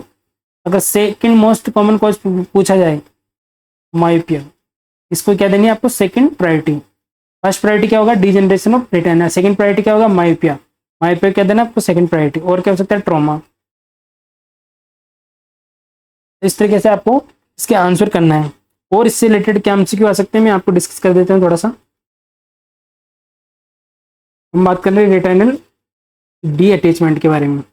अब जो इसका क्लिनिकल प्रेजेंटेशन वाला क्वेश्चन आएगा वो किस तरीके से आएगा कि पेशेंट क्या कंप्लेन करता है, क्या क्लिनिकल मैनिफेस्टेशन हमें रेटिनल डी अटैचमेंट वाले पेशेंट में हमें देखने को मिलते हैं। पहला क्या होगा, पेशेंट बोलेगा उसको फील हो रहा है जैसे उसकी आंखों में कोई पर्दा सा गिर रहा है। जैसे हम देखते हैं मूवी में चलता था पर्दा, पुराने टाइम में जब मूवी चलती थी फीलिंग कर्टेन, कर्टेन जब गिरा देते थे जब कोई शो खत्म होता था, तो पेशेंट क्या कंप्लेन करेगा feeling falling of curtain. Patient को क्या लगेगा क्योंकि रेटिना डीजनरेट हो रहा है और रेटिना वहाँ पे डी अटैच हो रहा है, इसकी वजह से उसको क्या लगेगा, पेशेंट को लग रहा है तो उसकी आंखों में जैसे कि इस तरीके आधा पर्दा इस तरीके से गिर गया और उसको आधा विजन दिखाई दे रहेगा। तो क्या कंप्लेंट करेगा, वेरी इंपॉर्टेंट, इसी लैंग्वेज में क्वेश्चन आएगा, फीलिंग फॉलिंग ऑफ कर्टेन किस में देखने को मिलता है रेटिनल डिटैचमेंट में। दूसरा रेटिनल डिटैचमेंट जो कैसी कंडीशन है पेनलेस, ये भी इंपॉर्टेंट है, कोई पेन देखने को नहीं मिलेगा उसको, जो फीलिंग आएगी कर्टेन वाली उसमें कोई पेन देखने को नहीं मिलेगा, पेनलेस होता है, ये भी इंपॉर्टेंट है। ठीक है, और इंपॉर्टेंट एमसीक्यू क्या है, क्लिनिकल मैनिफेस्टेशन फ्लोटर देखने को मिलेंगे उसको। फ्लोटर किसको बोलेंगे हम, पेशेंट को लगेगा ब्लड स्पॉट है उसके आई के अंदर, blood spot in posterior chamber, ऐसा उसको सेंसेशन फील होगा, उसको हम क्या बोल देते हैं फ्लोटर, ये भी इंपॉर्टेंट है। और लास्ट सिम्टम्स का देखने को मिलता है ब्लड विजन। एटलीस्ट ये 2-3 चीजें आपको याद रखनी है, कौन कौन सी, रेटिनल डी अटैचमेंट का मोस्ट कॉमन कॉज क्या होता है, सेकंड मोस्ट कॉमन कॉज क्या होता है, और पेशेंट कंप्लेंट क्या करता है, 4 क्लिनिकल मैनिफेस्टेशन आपको याद रखने हैं। नेक्स्ट हम बात करते हैं डायग्नोसिस में से क्वेश्चन आता है। अगर हम बात करें इसका डायग्नोसिस, कंफर्मेटरी डायग्नोसिस, इसके लिए क्या करवाएंगे, ऑप्थेल्मोस्कोपी करवाएंगे। रेटिनल डी अटैचमेंट में हम क्या करवाएंगे ऑप्थेल्मोस्कोपी। ठीक है, ऑप्थेल्मोस्कोपी में हम क्या करेंगे, वहाँ पे कैसा पैटर्न देखने को मिलेगा, ये भी एमसीक्यू याद रखना है। जब इससे हम ऑप्थेल्मोस्कोपी करेंगे तो वहाँ पे कैसा हॉर्स का जो शू होता है, horse shoe pattern, horse shoe pattern वहाँ पे देखने को मिलेगा, हॉर्स शू वहाँ पे पैटर्न हमें देखने को मिलेगा। इसमें ऑप्थेल्मोस्कोपी हम करवाएंगे तो ये किस चीज़ को इंडिकेट करेगा, रेटिनल डी ट्रीटमेंट को, ये भी एमसीक्यू पूछा गया है, याद रखना है। और क्या क्या करवा सकते हैं, ये ज़्यादा इंपॉर्टेंट नहीं है, इसके लिए हम स्लिट लैंप एग्जामिनेशन भी करवा सकते हैं, स्नेलन चार्ट भी करा सकते हैं, इंपॉर्टेंट नहीं है। ठीक है, ट्रीटमेंट का क्वेश्चन थोड़ा डिटेल में सिर्फ नाम बता देता हूँ, क्या कराते हैं इसमें, सब रेटिनल फ्लूइड का हम क्या कराते हैं, ड्रेनेज करवाते हैं, ताकि जो रेटिनल डी अटैचमेंट नहीं हो तो क्या करवाएंगे, सब रेटिनल फ्लूइड ड्रेनेज, और साथ में क्या करेंगे उसको फिक्स कर देंगे, उसको हम क्या बोलेंगे स्क्लेरल बल्किंग, याद रखना है। फिर आपको याद रखना है, डिटेल में हम समझाएंगे तो काफी बड़ा चैप्टर ये हो जाएगा। नेक्स्ट हम बात करते हैं और क्या करवा सकते हैं इसमें ट्रीटमेंट में, क्रायोथेरेपी में करवा सकते हैं, जिसमें क्रायोथेरेपी का क्वेश्चन आया था एक बार नोट सेट में, कहते कैसे हैं, इसके अंदर बहुत ज़्यादा जो कोल्ड प्रोब होता है, बहुत इतना माइनस टेम्परेचर वाली प्रोब को लगा के वहाँ पे डीजनरेटर वाले पार्ट को निकालने की हम कोशिश करते हैं। तो क्रायोथेरेपी का इतना याद रखना, कोल्ड से आपको याद रखना है। ठीक है, और इसमें और क्या आ सकता है, इसमें नर्सिंग एजुकेशन का क्वेश्चन आ सकता है, तो वो चीज़ भी आपको थोड़ा सा ध्यान रखना है। नर्सिंग एजुकेशन आपको क्या देना है, पोस्ट ऑपरेटिवली पेशेंट को क्या पेशेंट देना है, पेशेंट को कौन सी पोजीशन देंगे हम, ये आपको इंपॉर्टेंट याद रखना है। सेमी फाउलर पोजीशन हम पेशेंट को देंगे, सेमी फाउलर पोजीशन। ठीक है, ये हम क्या करेंगे, पेशेंट को सेमी फाउलर पोजीशन के लिए पेशेंट को जो है एजुकेट करेंगे, और पेशेंट का जो हम पेन असिस करेंगे, सीवियर पेन है अगर पेशेंट का सीवियर पेन है तो हम क्या करेंगे, इन्फॉर्म करेंगे फिजिशियन को। और क्या एजुकेट करेंगे, पेशेंट को एजुकेट करेंगे किस बारे में, डीप कफिंग और जो ब्रीथिंग है उसके लिए एजुकेट करेंगे, कफिंग एंड डीप ब्रीथिंग के लिए हम क्या करेंगे, एजुकेट करेंगे। और क्या करेंगे, पेशेंट को एजुकेट करेंगे, एनी एक्सरसाइज है उसको क्या करना है, अवॉइड करना है, अवॉइड एनी एक्सरसाइज। तो ये this is all about the retinal detachment, सारा मैंने कवर करवाने की कोशिश करी। थोड़ा सा जो पार्ट मैंने छोड़ा वो ट्रीटमेंट का छोड़ा, इतना ज़्यादा इंपॉर्टेंट नहीं है, बस नाम से याद रख लेना क्या क्या करवाते हैं। तो this will be the correct answer, option A, degenerative changes in the retina vitreous most common cause retinal detachment का। नेक्स्ट हम बात करते हैं question number 13, voluntary rejection of unacceptable thoughts और feeling from conscious awareness is called, option A suppression, option B repression, option C sublimation, option D substitution. तो ये answer करने से पहले जो ईगो डिफेंस मैकेनिज्म है, अगर साइकेट्री की अगर हम बात करूं तो 2-4 टॉपिक जिससे हमेशा क्वेश्चन आते हैं। जैसे एक ईगो डिफेंस मैकेनिज्म हो गया, एक साइकोफार्मा जिसके अंदर एंटीसाइकोटिक और न्यूरोलेप्टिक मैलिग्नेंस सिंड्रोम में से आता है, पार्किंस, वो सारे जो सिम्टम होते हैं उसके एक्स्ट्रा पैरामिडल इफेक्ट उसमें आता है। तो साइकोफार्मा, एक लिथियम, ठीक है, सीजोफ्रेनिया, पर्सनालिटी डिसऑर्डर, डिप्रेशन और मेनिया, ये 4-5 टॉपिक जो साइकेट्री के फेवरेट है। तो स्पेशली जो हमने नॉर्सेट की जो सीरीज चलाई है जिसमें 21 वीडियो है, उसमें मैंने इतना डिटेल से बताया है, पूरी साइकोफार्मा को हमने एक्सप्लेन किया है, ईगो डिफेंस मैकेनिज्म को इतना अच्छे से एक्सप्लेन किया है। तो वो इंपॉर्टेंट है आपके लिए देखना एक बार। एसआईसी किसी भी एग्जाम में जाओगे तो आपके लिए हेल्पफुल होगा वो। ऐसा नहीं है कि उस सीरीज का नाम अगर नॉर्सेट सीरीज है तो उसका मतलब ये नहीं कि वो सिर्फ आपके और एग्जाम के लिए हेल्पफुल नहीं है। जब नॉर्सेट है थोड़ा हाई लेवल का, जब उसकी तैयारी करेंगे तो ऑटोमेटिक और एग्जाम की हमारी तैयारी हो जाती है। तो वहाँ पे यहाँ पे ईगो डिफेंस मैकेनिज्म को सिर्फ मैं वन लाइनर में एक्सप्लेन करूंगा। वहाँ पे सीरीज में जाओगे आप, पूरी साइकोफार्मा, लिथियम, पूरा हर एक क्वेश्चन मैंने कवर कर रखा है, क्या क्वेश्चन पे जाते हैं वो क्वेश्चन देख के आपको बहुत अच्छा लगेगा। लेकिन एक चीज आपको क्या करनी है, साथ साथ आपको नोट्स बनाने हैं ताकि आपको बार बार तो रिवाइज करने के लिए बार बार आपके पास कंटेंट हो, जब एग्जाम टाइम में उसको रिवाइज कराऊँ। यहाँ पे हम देखते हैं क्वेश्चन, यहाँ पे सिर्फ मैं ज़्यादा डिटेल में नहीं बताऊंगा क्योंकि पूरा ईगो डिफेंस मैकेनिज्म मैंने 21 क्वेश्चन सीरीज में कवर कर रखा है। तो वॉलंटरी क्या क्वेश्चन है, वॉलंटरी रिजेक्शन ऑफ, क्या कर रहा है, पेशेंट को कोई थॉट है वो अनएक्सेप्टेबल, मान लीजिए कोई पेनफुल थॉट है पेशेंट के अंदर, ठीक है, वो क्या कर रहा है उस पेशेंट को, वो पेशेंट क्या कर रहा है उस थॉट को या फीलिंग को क्या कर रहा है अपनी कॉन्शियस अवेयरनेस से अनकॉन्शियस माइंड में डाल रहा है। और कैसे डाल रहा है ये वर्ड आपको ध्यान रखना, वॉलंटरली डाल रहा है। दो चीज होती है, एक पेशेंट है उसके साथ कोई ट्रॉमेटिक इवेंट हुआ है, ठीक है, और इस फीलिंग को वो क्या करना भूलना चाहता है। दो चीजें होती है, मान लीजिए एक पेशेंट का ये है कॉन्शियस माइंड और ये होता है अनकॉन्शियस माइंड। भूलेगा कब, जब कोई चीज कॉन्शियस माइंड से अनकॉन्शियस माइंड में जाएगी तब पेशेंट कोई चीज भूलता है। तो दो चीजें हो सकती है, एक तो पेशेंट अपना डिलिबरेटली खुद कॉन्शियस माइंड से चीजों को अनकॉन्शियस माइंड में डालने की कोशिश करता है, वॉलंटरीली कोशिश कर रहा है, यहाँ पे पेशेंट खुद कोशिश कर रहा है। तो इस ईगो डिफेंस मैकेनिज्म को क्या बोलते हैं, सप्रेशन। यानी पेशेंट क्या कर रहा है, खुद सप्रेस कर रहा है अपनी जो पेनफुल फीलिंग है, तो इस ईगो डिफेंस मैकेनिज्म को क्या बोलेंगे, सप्रेशन। लेकिन यही चीज अगर पेशेंट के कंट्रोल में नहीं है, अनकॉन्शियसली हो रही, मान लें ओवर द टाइम पेशेंट धीरे धीरे जैसे जैसे टाइम निकलता है पेशेंट खुद ऑटोमेटिक उस चीज को भूलने लगता है। वो चीज क्या होती है, इनवॉलंटरी होती है, पेशेंट जानबूझ के कोई कोशिश नहीं कर रहा है। ये टाइम ऐसा है कि टाइम की वजह से पेशेंट धीरे धीरे उस पेनफुल इवेंट को भूल जाता है, वो इनवॉलंटरी होता है, उसको हम क्या बोलते हैं, रिप्रेशन। तो अगर वॉलंटरी अनकॉन्शियस माइंड से कॉन्शियस माइंड से अनकॉन्शियस माइंड में कोई अनप्लीजेंट फीलिंग को डाल रहा है तो उसको क्या बोलेंगे, सप्रेशन। और इनवॉलंटरी डाल रहा है, इनवॉलंटरी, उसको हम क्या बोलेंगे, रिप्रेशन। दोनों में अंतर समझ में आ गया। नेक्स्ट हम बात करते हैं सब्लिमेशन क्या होगा। तो पहले हम करेक्ट आंसर देख लें, करेक्ट आंसर क्या होगा, वॉलंटरी कर रहा है तो करेक्ट आंसर हो जाएगा ऑप्शन ए, सप्रेशन। अगर यहाँ पे इनवॉलंटरी आता है तो हमारा ऑप्शन रिप्रेशन होता है करेक्ट आंसर, ठीक है। नेक्स्ट हम बात करते हैं सब्लिमेशन क्या होता है। सब्लिमेशन का मतलब होता है, इसके एग्जाम्पल में से क्वेश्चन आता है, ठीक है। सब्लिमेशन का क्वेश्चन डेफिनेशन किस तरीके होगी, socially unacceptable, socially unacceptable things को एक्सेप्टेबल के अंदर कन्वर्ट करना, ऐसी डेफिनेशन आएगी कि सोशली अपने गोल को जो सोशली अनएक्सेप्टेबल है उसको एक्सेप्टेबल के अंदर कन्वर्ट कर लेना, किसके अंदर आता है, सब्लिमेशन के अंदर। अब इसका जैसे मैं आपको एग्जाम्पल दूंगा तब आपको इसका अच्छे से समझ में आएगा कि सब्लिमेशन क्या होता है। मान लीजिए एक स्टूडेंट है, ठीक है, एक स्टूडेंट है और उसका आईटी सेक्टर के अंदर काफी अच्छा नॉलेज है, यानी कि वो हैकिंग बहुत अच्छे से करता है।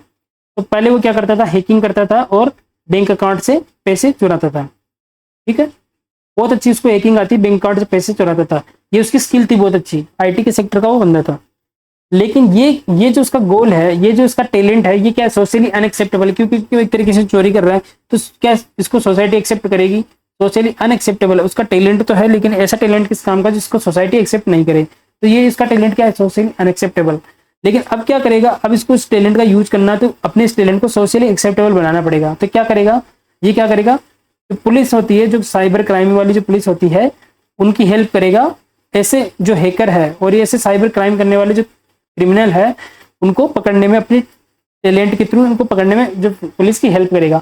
तो पहले तो ये क्या कर रहा था, हैकिंग कर रहा था कि सोशली अनएक्सेप्टेबल था, अब उसी स्किल को यूज कर रही पुलिस की हेल्प कर रहा है और उस चोर को या क्रिमिनल को पकड़वाने की कोशिश कर रहा है। तो इसने क्या करा, अपना जो स्किल थी सोशली अनएक्सेप्टेबल थी उसको सोशली एक्सेप्टेबल में कन्वर्ट कर दिया। स्किल चेंज नहीं करी, एक तरीका उसको चेंज कर लिया कि सोसाइटी उसको एक्सेप्ट कर ले। उसको हम इस टाइप की गुड डिफेंस मैकेनिज्म को क्या बोलेंगे? सब्लिमेशन। ये बहुत इंपॉर्टेंट है यार, एग्जाम में बहुत बार पूछा गया तुमने। सब्स्टिट्यूशन आप सबको पता है, हिंदी अगर अर्थ देखे तो उसका हिंदी क्या होगा? प्रतिस्थापन। प्रतिस्थापन क्या मतलब? एक दूसरे से एक चीजों को विस्थापित कर देना। सब्स्टिट्यूशन क्या होता है? कोई पेशेंट है, कोई पर्सन है, उसका गोल है लेकिन वो अनअचीवेबल है, उसने एक ऐसा गोल सेट कर लिया जो अचीव ही नहीं हो सकता, तो ऐसे गोल को एक अचीवेबल गोल के अंदर वो कन्वर्ट कर लेता है क्योंकि अचीव नहीं कर पा रहा है, तो उसको हम क्या बोलते हैं? सब्स्टिट्यूशन। मान लीजिए कोई मेडिकल लाइन में जाना चाहता है और वो एमबीबीएस करना चाहता है, ठीक है, क्या करना चाहता है? एमबीबीएस, लेकिन उसका आईक्यू लेवल इतना नहीं कि एमबीबीएस कर पाए, लेकिन उसको मेडिकल में ही जाना है, तो एमबीबीएस उसके लिए अनअचीवेबल गोल हो गया। लेकिन अब क्या होता है, लेकिन उसको जाना मेडिकल में ही है, अब उसको अचीवेबल गोल क्या करने का? एमबीबीएस की जगह वो क्या कर लेता है? बीएससी नर्सिंग कर लेगा, ठीक है। मेडिकल लाइन में तो चला गया, लेकिन जो उसके लिए अनअचीवेबल गोल था एमबीबीएस, उसको अचीवेबल बना दिया, उसने बीएससी नर्सिंग कर लिया अपने सेटिस्फेक्शन के लिए, एक प्रतिस्थापन कर दिया अपने गोल को, जो कि अनअचीवेबल से अचीवेबल में हो गया, यानी कि जो चीज हासिल नहीं कर सकता था ऐसा गोल बना दिया उसको हासिल कर सकता है। तो इस टाइप की गुड डिफेंस मैकेनिज्म क्या बोलेंगे? सब्स्टिट्यूशन। वेरी वेरी इंपॉर्टेंट है, और डिटेलिंग में पढ़ना है, नोट सेट की जाके सीरीज देखिए, इजीली एसआईसी क्लियर हो जाएगा, बहुत अच्छे से मैंने वहां पे क्वेश्चन ऐड करें। नेक्स्ट हम बात करते हैं question number 14। The action of the sympathetic system in wall of the airway is called as option A bronchoconstriction, option B increased secretion, option C bronchodilation, option D increased gas action। Easy MCQ है। दो system आपको पता है, एक होता है आपका sympathetic system, एक होता है पैरासिम्पैथेटिक सिस्टम। इसको हम क्या बोलते हैं? फ्लाइट, फ्राइट या फाइट रेस्पॉन्स। इसको बोलते हैं रेस्ट या डाइजेस्टिव सिस्टम। नाम से पता है, जितने भी डाइजेशन में हेल्प करेगा, पेरिस्टाल्टिक मूवमेंट बढ़ा देगा, सिक्रेशन बढ़ा देगा, एक्सेल हमारे, ठीक है, जितना भी ये बढ़ाएगा हमारे पेरिस्टाल्टिक मूवमेंट, ये कौन करेगा? Parasympathetic system. यानी कि क्या करेगा? हमारी हार्ट रेट को क्या करेगा? कम करेगा। बीपी को क्या करेगा? कम करेगा। वेजोडाइलेशन करेगा, ठीक है। ब्रोंको, क्योंकि हमारे रेस्पिरेशन कम करना तो क्या करेगा? ब्रोंको कंस्ट्रिक्शन करवाता है। लेकिन सिंपैथेटिक सिस्टम क्या करवाता है? हार्ट रेट इंक्रीज करेगा, सबको पता है, बहुत इजी एमसीक्यू। बीपी बढ़ाएगा, वे जो कॉन्स्ट्रिक्शन करेगा, बीपी बढ़ाना होता है। और इमरजेंसी की सिचुएशन में हमें जब ज्यादा ऑक्सीजन की जरूरत होती है, तो क्योंकि हमको पता है ये इमरजेंसी सिस्टम है सिंपैथेटिक सिस्टम, और जब हमें ज्यादा ऑक्सीजन की जरूरत होती है क्या करेगा? ये जो हमारी ब्रोंकस है उसको क्या करेगा? डायलेट कर देगा, जिसकी वजह से ज्यादा से ज्यादा ऑक्सीजन हम इनहेल कर सके और इमरजेंसी में हमारे ऑक्सीजन लेवल हमारे काम में आ सके। तो क्या आंसर हो जाएगा? Bronchodilation. Correct answer option C, correct. बहुत इजी एमसीक्यू है। सिंपैथेटिक सिस्टम एयरवे पे क्या करेगा? ब्रोंको डायलेशन करेगा, ठीक है। जिसको सिंपैथेटिक पैरासिम्पैथेटिक बेसिक पता है, इजीली इसको आंसर करेगा। ब्रोंको कंस्ट्रिक्शन पैरासिम्पैथेटिक करता है, इंक्रीज सिक्रेशन पैरासिम्पैथेटिक करता है, इंक्रीज गैस एक्सचेंज इसका काम नहीं है, ठीक है। तो क्या करेगा? ब्रोंको डायलेशन करता है सिंपैथेटिक सिस्टम, ताकि इमरजेंसी में हमें ज्यादा ऑक्सीजन की जरूरत होती है, इमरजेंसी में हमें भागना होता है, कुछ काम करना होता है, तो हमें ब्रोंकियल्स को डायलेट कर देगा और ज्यादा ऑक्सीजन हम इनहेल कर पाएंगे। तो बहुत ईजी है। नेक्स्ट हम बात करते हैं question number 15। When a person's blood pressure drops, the kidney respond by option A secreting renin, option B increase urinary output, option C producing aldosterone, option D slowing the release of ADH। तो चलिए थोड़ा tricky question है, answer करना है आपको। देखिए increase urinary output तो करेगी नहीं, ठीक है। करेक्ट आंसर पहले बता देता हूँ क्या करेगा। सबसे पहले क्या करेगा? रेनिन का सिक्रेशन करती है हमारी किडनी। आपको पता होगा RAA एस पाथवे होता है रेनिन एंजियोटेंसिन अल्डोस्टेरोन सिस्टम।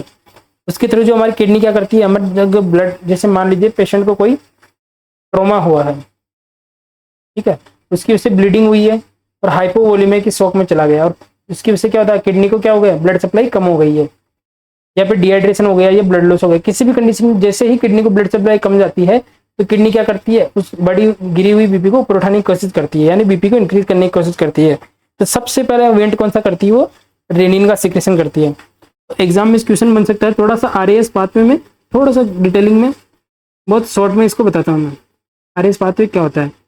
मान लीजिए किडनी है आपकी, ठीक है, कोई भी ट्रोमा, कोई भी हाइपोवोलेमिया, किसी भी वजह से जो किडनी को ब्लड सप्लाई कम हो गई है, क्योंकि आपको पता है जैसे ही कोई भी ट्रॉमा होता है तो हमारी ऑल ओवर बॉडी में ब्लड लॉस होता है, मेजर ऑर्गन को हमारी ब्लड सप्लाई कम होने लगती है, तो किडनी बहुत सेंसिटिव होती है। किडनी को जैसे ही ब्लड सप्लाई कम हुई तो किडनी एक हार्मोन सिक्रेट करती है, तो वो कौन सा होता है? रेनिन।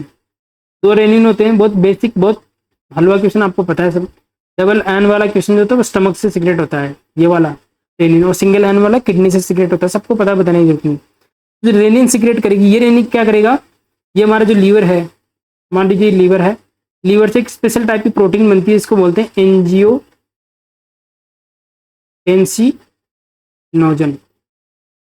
डिटेलिंग में नहीं बताऊंगा, शॉर्ट में बता रहा हूँ। तो लीवर से एक प्रोटीन होता है जो ब्लड में प्रेजेंट होता है, एंजियोटेंसिनोजन। जैसे ही किडनी को जो है ब्लड सप्लाई कम होगी, किडनी ने क्या सीक्रेट किया, रेनिन। रेनिन किस पे काम करेगा, एंजियोटेंसिनोजन, और रेनिन इस पे काम करके किसके अंदर कन्वर्ट कर देगा, एंजियोटेंसिनोजन फर्स्ट के अंदर। ये एंजियोटेंसिनोजन फर्स्ट कहाँ जाएगा, लंग्स के अंदर। लंग्स के अंदर एक स्पेशल टाइप के एंजाइम होते हैं जिसको बोलते हैं ACE, एंजियोटेंसिन कन्वर्टिंग एंजाइम। आपके नाम से पता चल रहा है। तो ये एंजियोटेंसिन कन्वर्टिंग एंजाइम किस पे काम करेगा, एंजियोटेंसिन फर्स्ट पे। इसको किस में कन्वर्ट करेगा, एंजियोटेंसिन सेकंड के अंदर, एंजियोटेंसिन सेकंड के अंदर कन्वर्ट करेगा। अब ये एंजियोटेंसिन सेकंड के दो काम होते हैं। एक काम क्या करेगा, ये जाएगा एड्रिनल ग्लैंड के पास, और स्पेशली उसके अंदर भी किसके अंदर, एड्रिनल कॉर्टेक्स के पास। ठीक है, एड्रिनल कॉर्टेक्स से क्या सीक्रेट करवाएगा, एल्डोस्टेरोन। एड्रिनल ग्लैंड को बोलेगा कि इस तरीके से ब्लड सप्लाई कम हो गई है, बॉडी में ब्लड की रिक्वायरमेंट है, फ्लूइड की रिक्वायरमेंट है, तो आप एल्डोस्टेरोन सीक्रेट करो। एल्डोस्टेरोन जैसे ही जो हमारी एड्रिनल ग्लैंड सीक्रेट करेगी, ये क्या करेगी, H2O प्लस सोडियम का रीअब्जॉर्प्शन बॉडी से करवाएगी, और जिसकी वजह से हमारे ब्लड के अंदर फ्लूइड वॉल्यूम बढ़ने लगेगा, क्योंकि वाटर का लॉस को कम कर देगा एल्डोस्टेरोन, और सोडियम के अब्जॉर्प्शन के साथ साथ वाटर का अब्जॉर्प्शन करेगा, और बीपी को इवेंचुअली इंक्रीज करने का काम करेगा। तो ये कौन कर रहा है, एंजियोटेंसिन सेकंड। एक काम तो क्या कर रहा है इसने, एल्डोस्टेरोन रिलीज करवाया। दूसरा क्या करेगा, जो हमारे ब्लड वेसल्स है इसको क्या करेगा, कंस्ट्रक्शन, और कंस्ट्रक्शन होगा तो इवेंचुअली क्या होगा, हमारा बीपी इंक्रीज हो जाएगा, और ये हम करवाना चाह रहे हैं। तो ब्लड सप्लाई जब भी कम होती है, इंजरी होती है, सबसे पहले किडनी का क्या रिस्पॉन्स होता है, रेनिन का सीक्रेशन करना। आपको इतना समझ में आ गया। इसलिए हम जब बीपी बढ़ जाती है तो हम कौन सी एक मेडिसिन देते हैं, आपको पता है, एंजियोटेंसिन कन्वर्टिंग एंजाइम इनहिबिटर। वो इस एंजाइम को इनहिबिट कर देगी, फर्स्ट जो सेकंड में कन्वर्ट नहीं हो पाएगा, और इस तरीके से पेशेंट की बीपी, जिसको हाइपरटेंशन है उसकी बीपी कम करवानी, तो इस तरीके से बीपी गिर जाती है। तो this is all about the today's class. आज हमने क्या डिस्कस करा है, 2019 का जो शिफ्ट सेकंड का जो पेपर हमने डिस्कस करा, उसका पार्ट फर्स्ट हम बोल सकते हैं इसको। सब क्वेश्चन मैंने नहीं लिए। नेक्स्ट सीरीज में हम क्या डिस्कस करेंगे, इसका पार्ट सेकंड के बारे में हम डिस्कस करेंगे। अब आपको कमेंट करके बताना कि आपको किस तरीके से सीरीज लग रही है, किस टॉपिक से, किस जो सब्जेक्ट से हैं MCQ और ऐड करवाने हैं। जब हमारी जो ये सोल्व क्वेश्चन पेपर सीरीज जो है कंप्लीट हो जाएगी, हम अपनी सीरीज स्टार्ट करेंगे ESIC की जो इंपॉर्टेंट है। तब तक के लिए आप बने रहिए, और ज़रा वीडियो कमेंट करिए और शेयर करिए इस क्लास को। तब तक के लिए थैंक यू वेरी मच।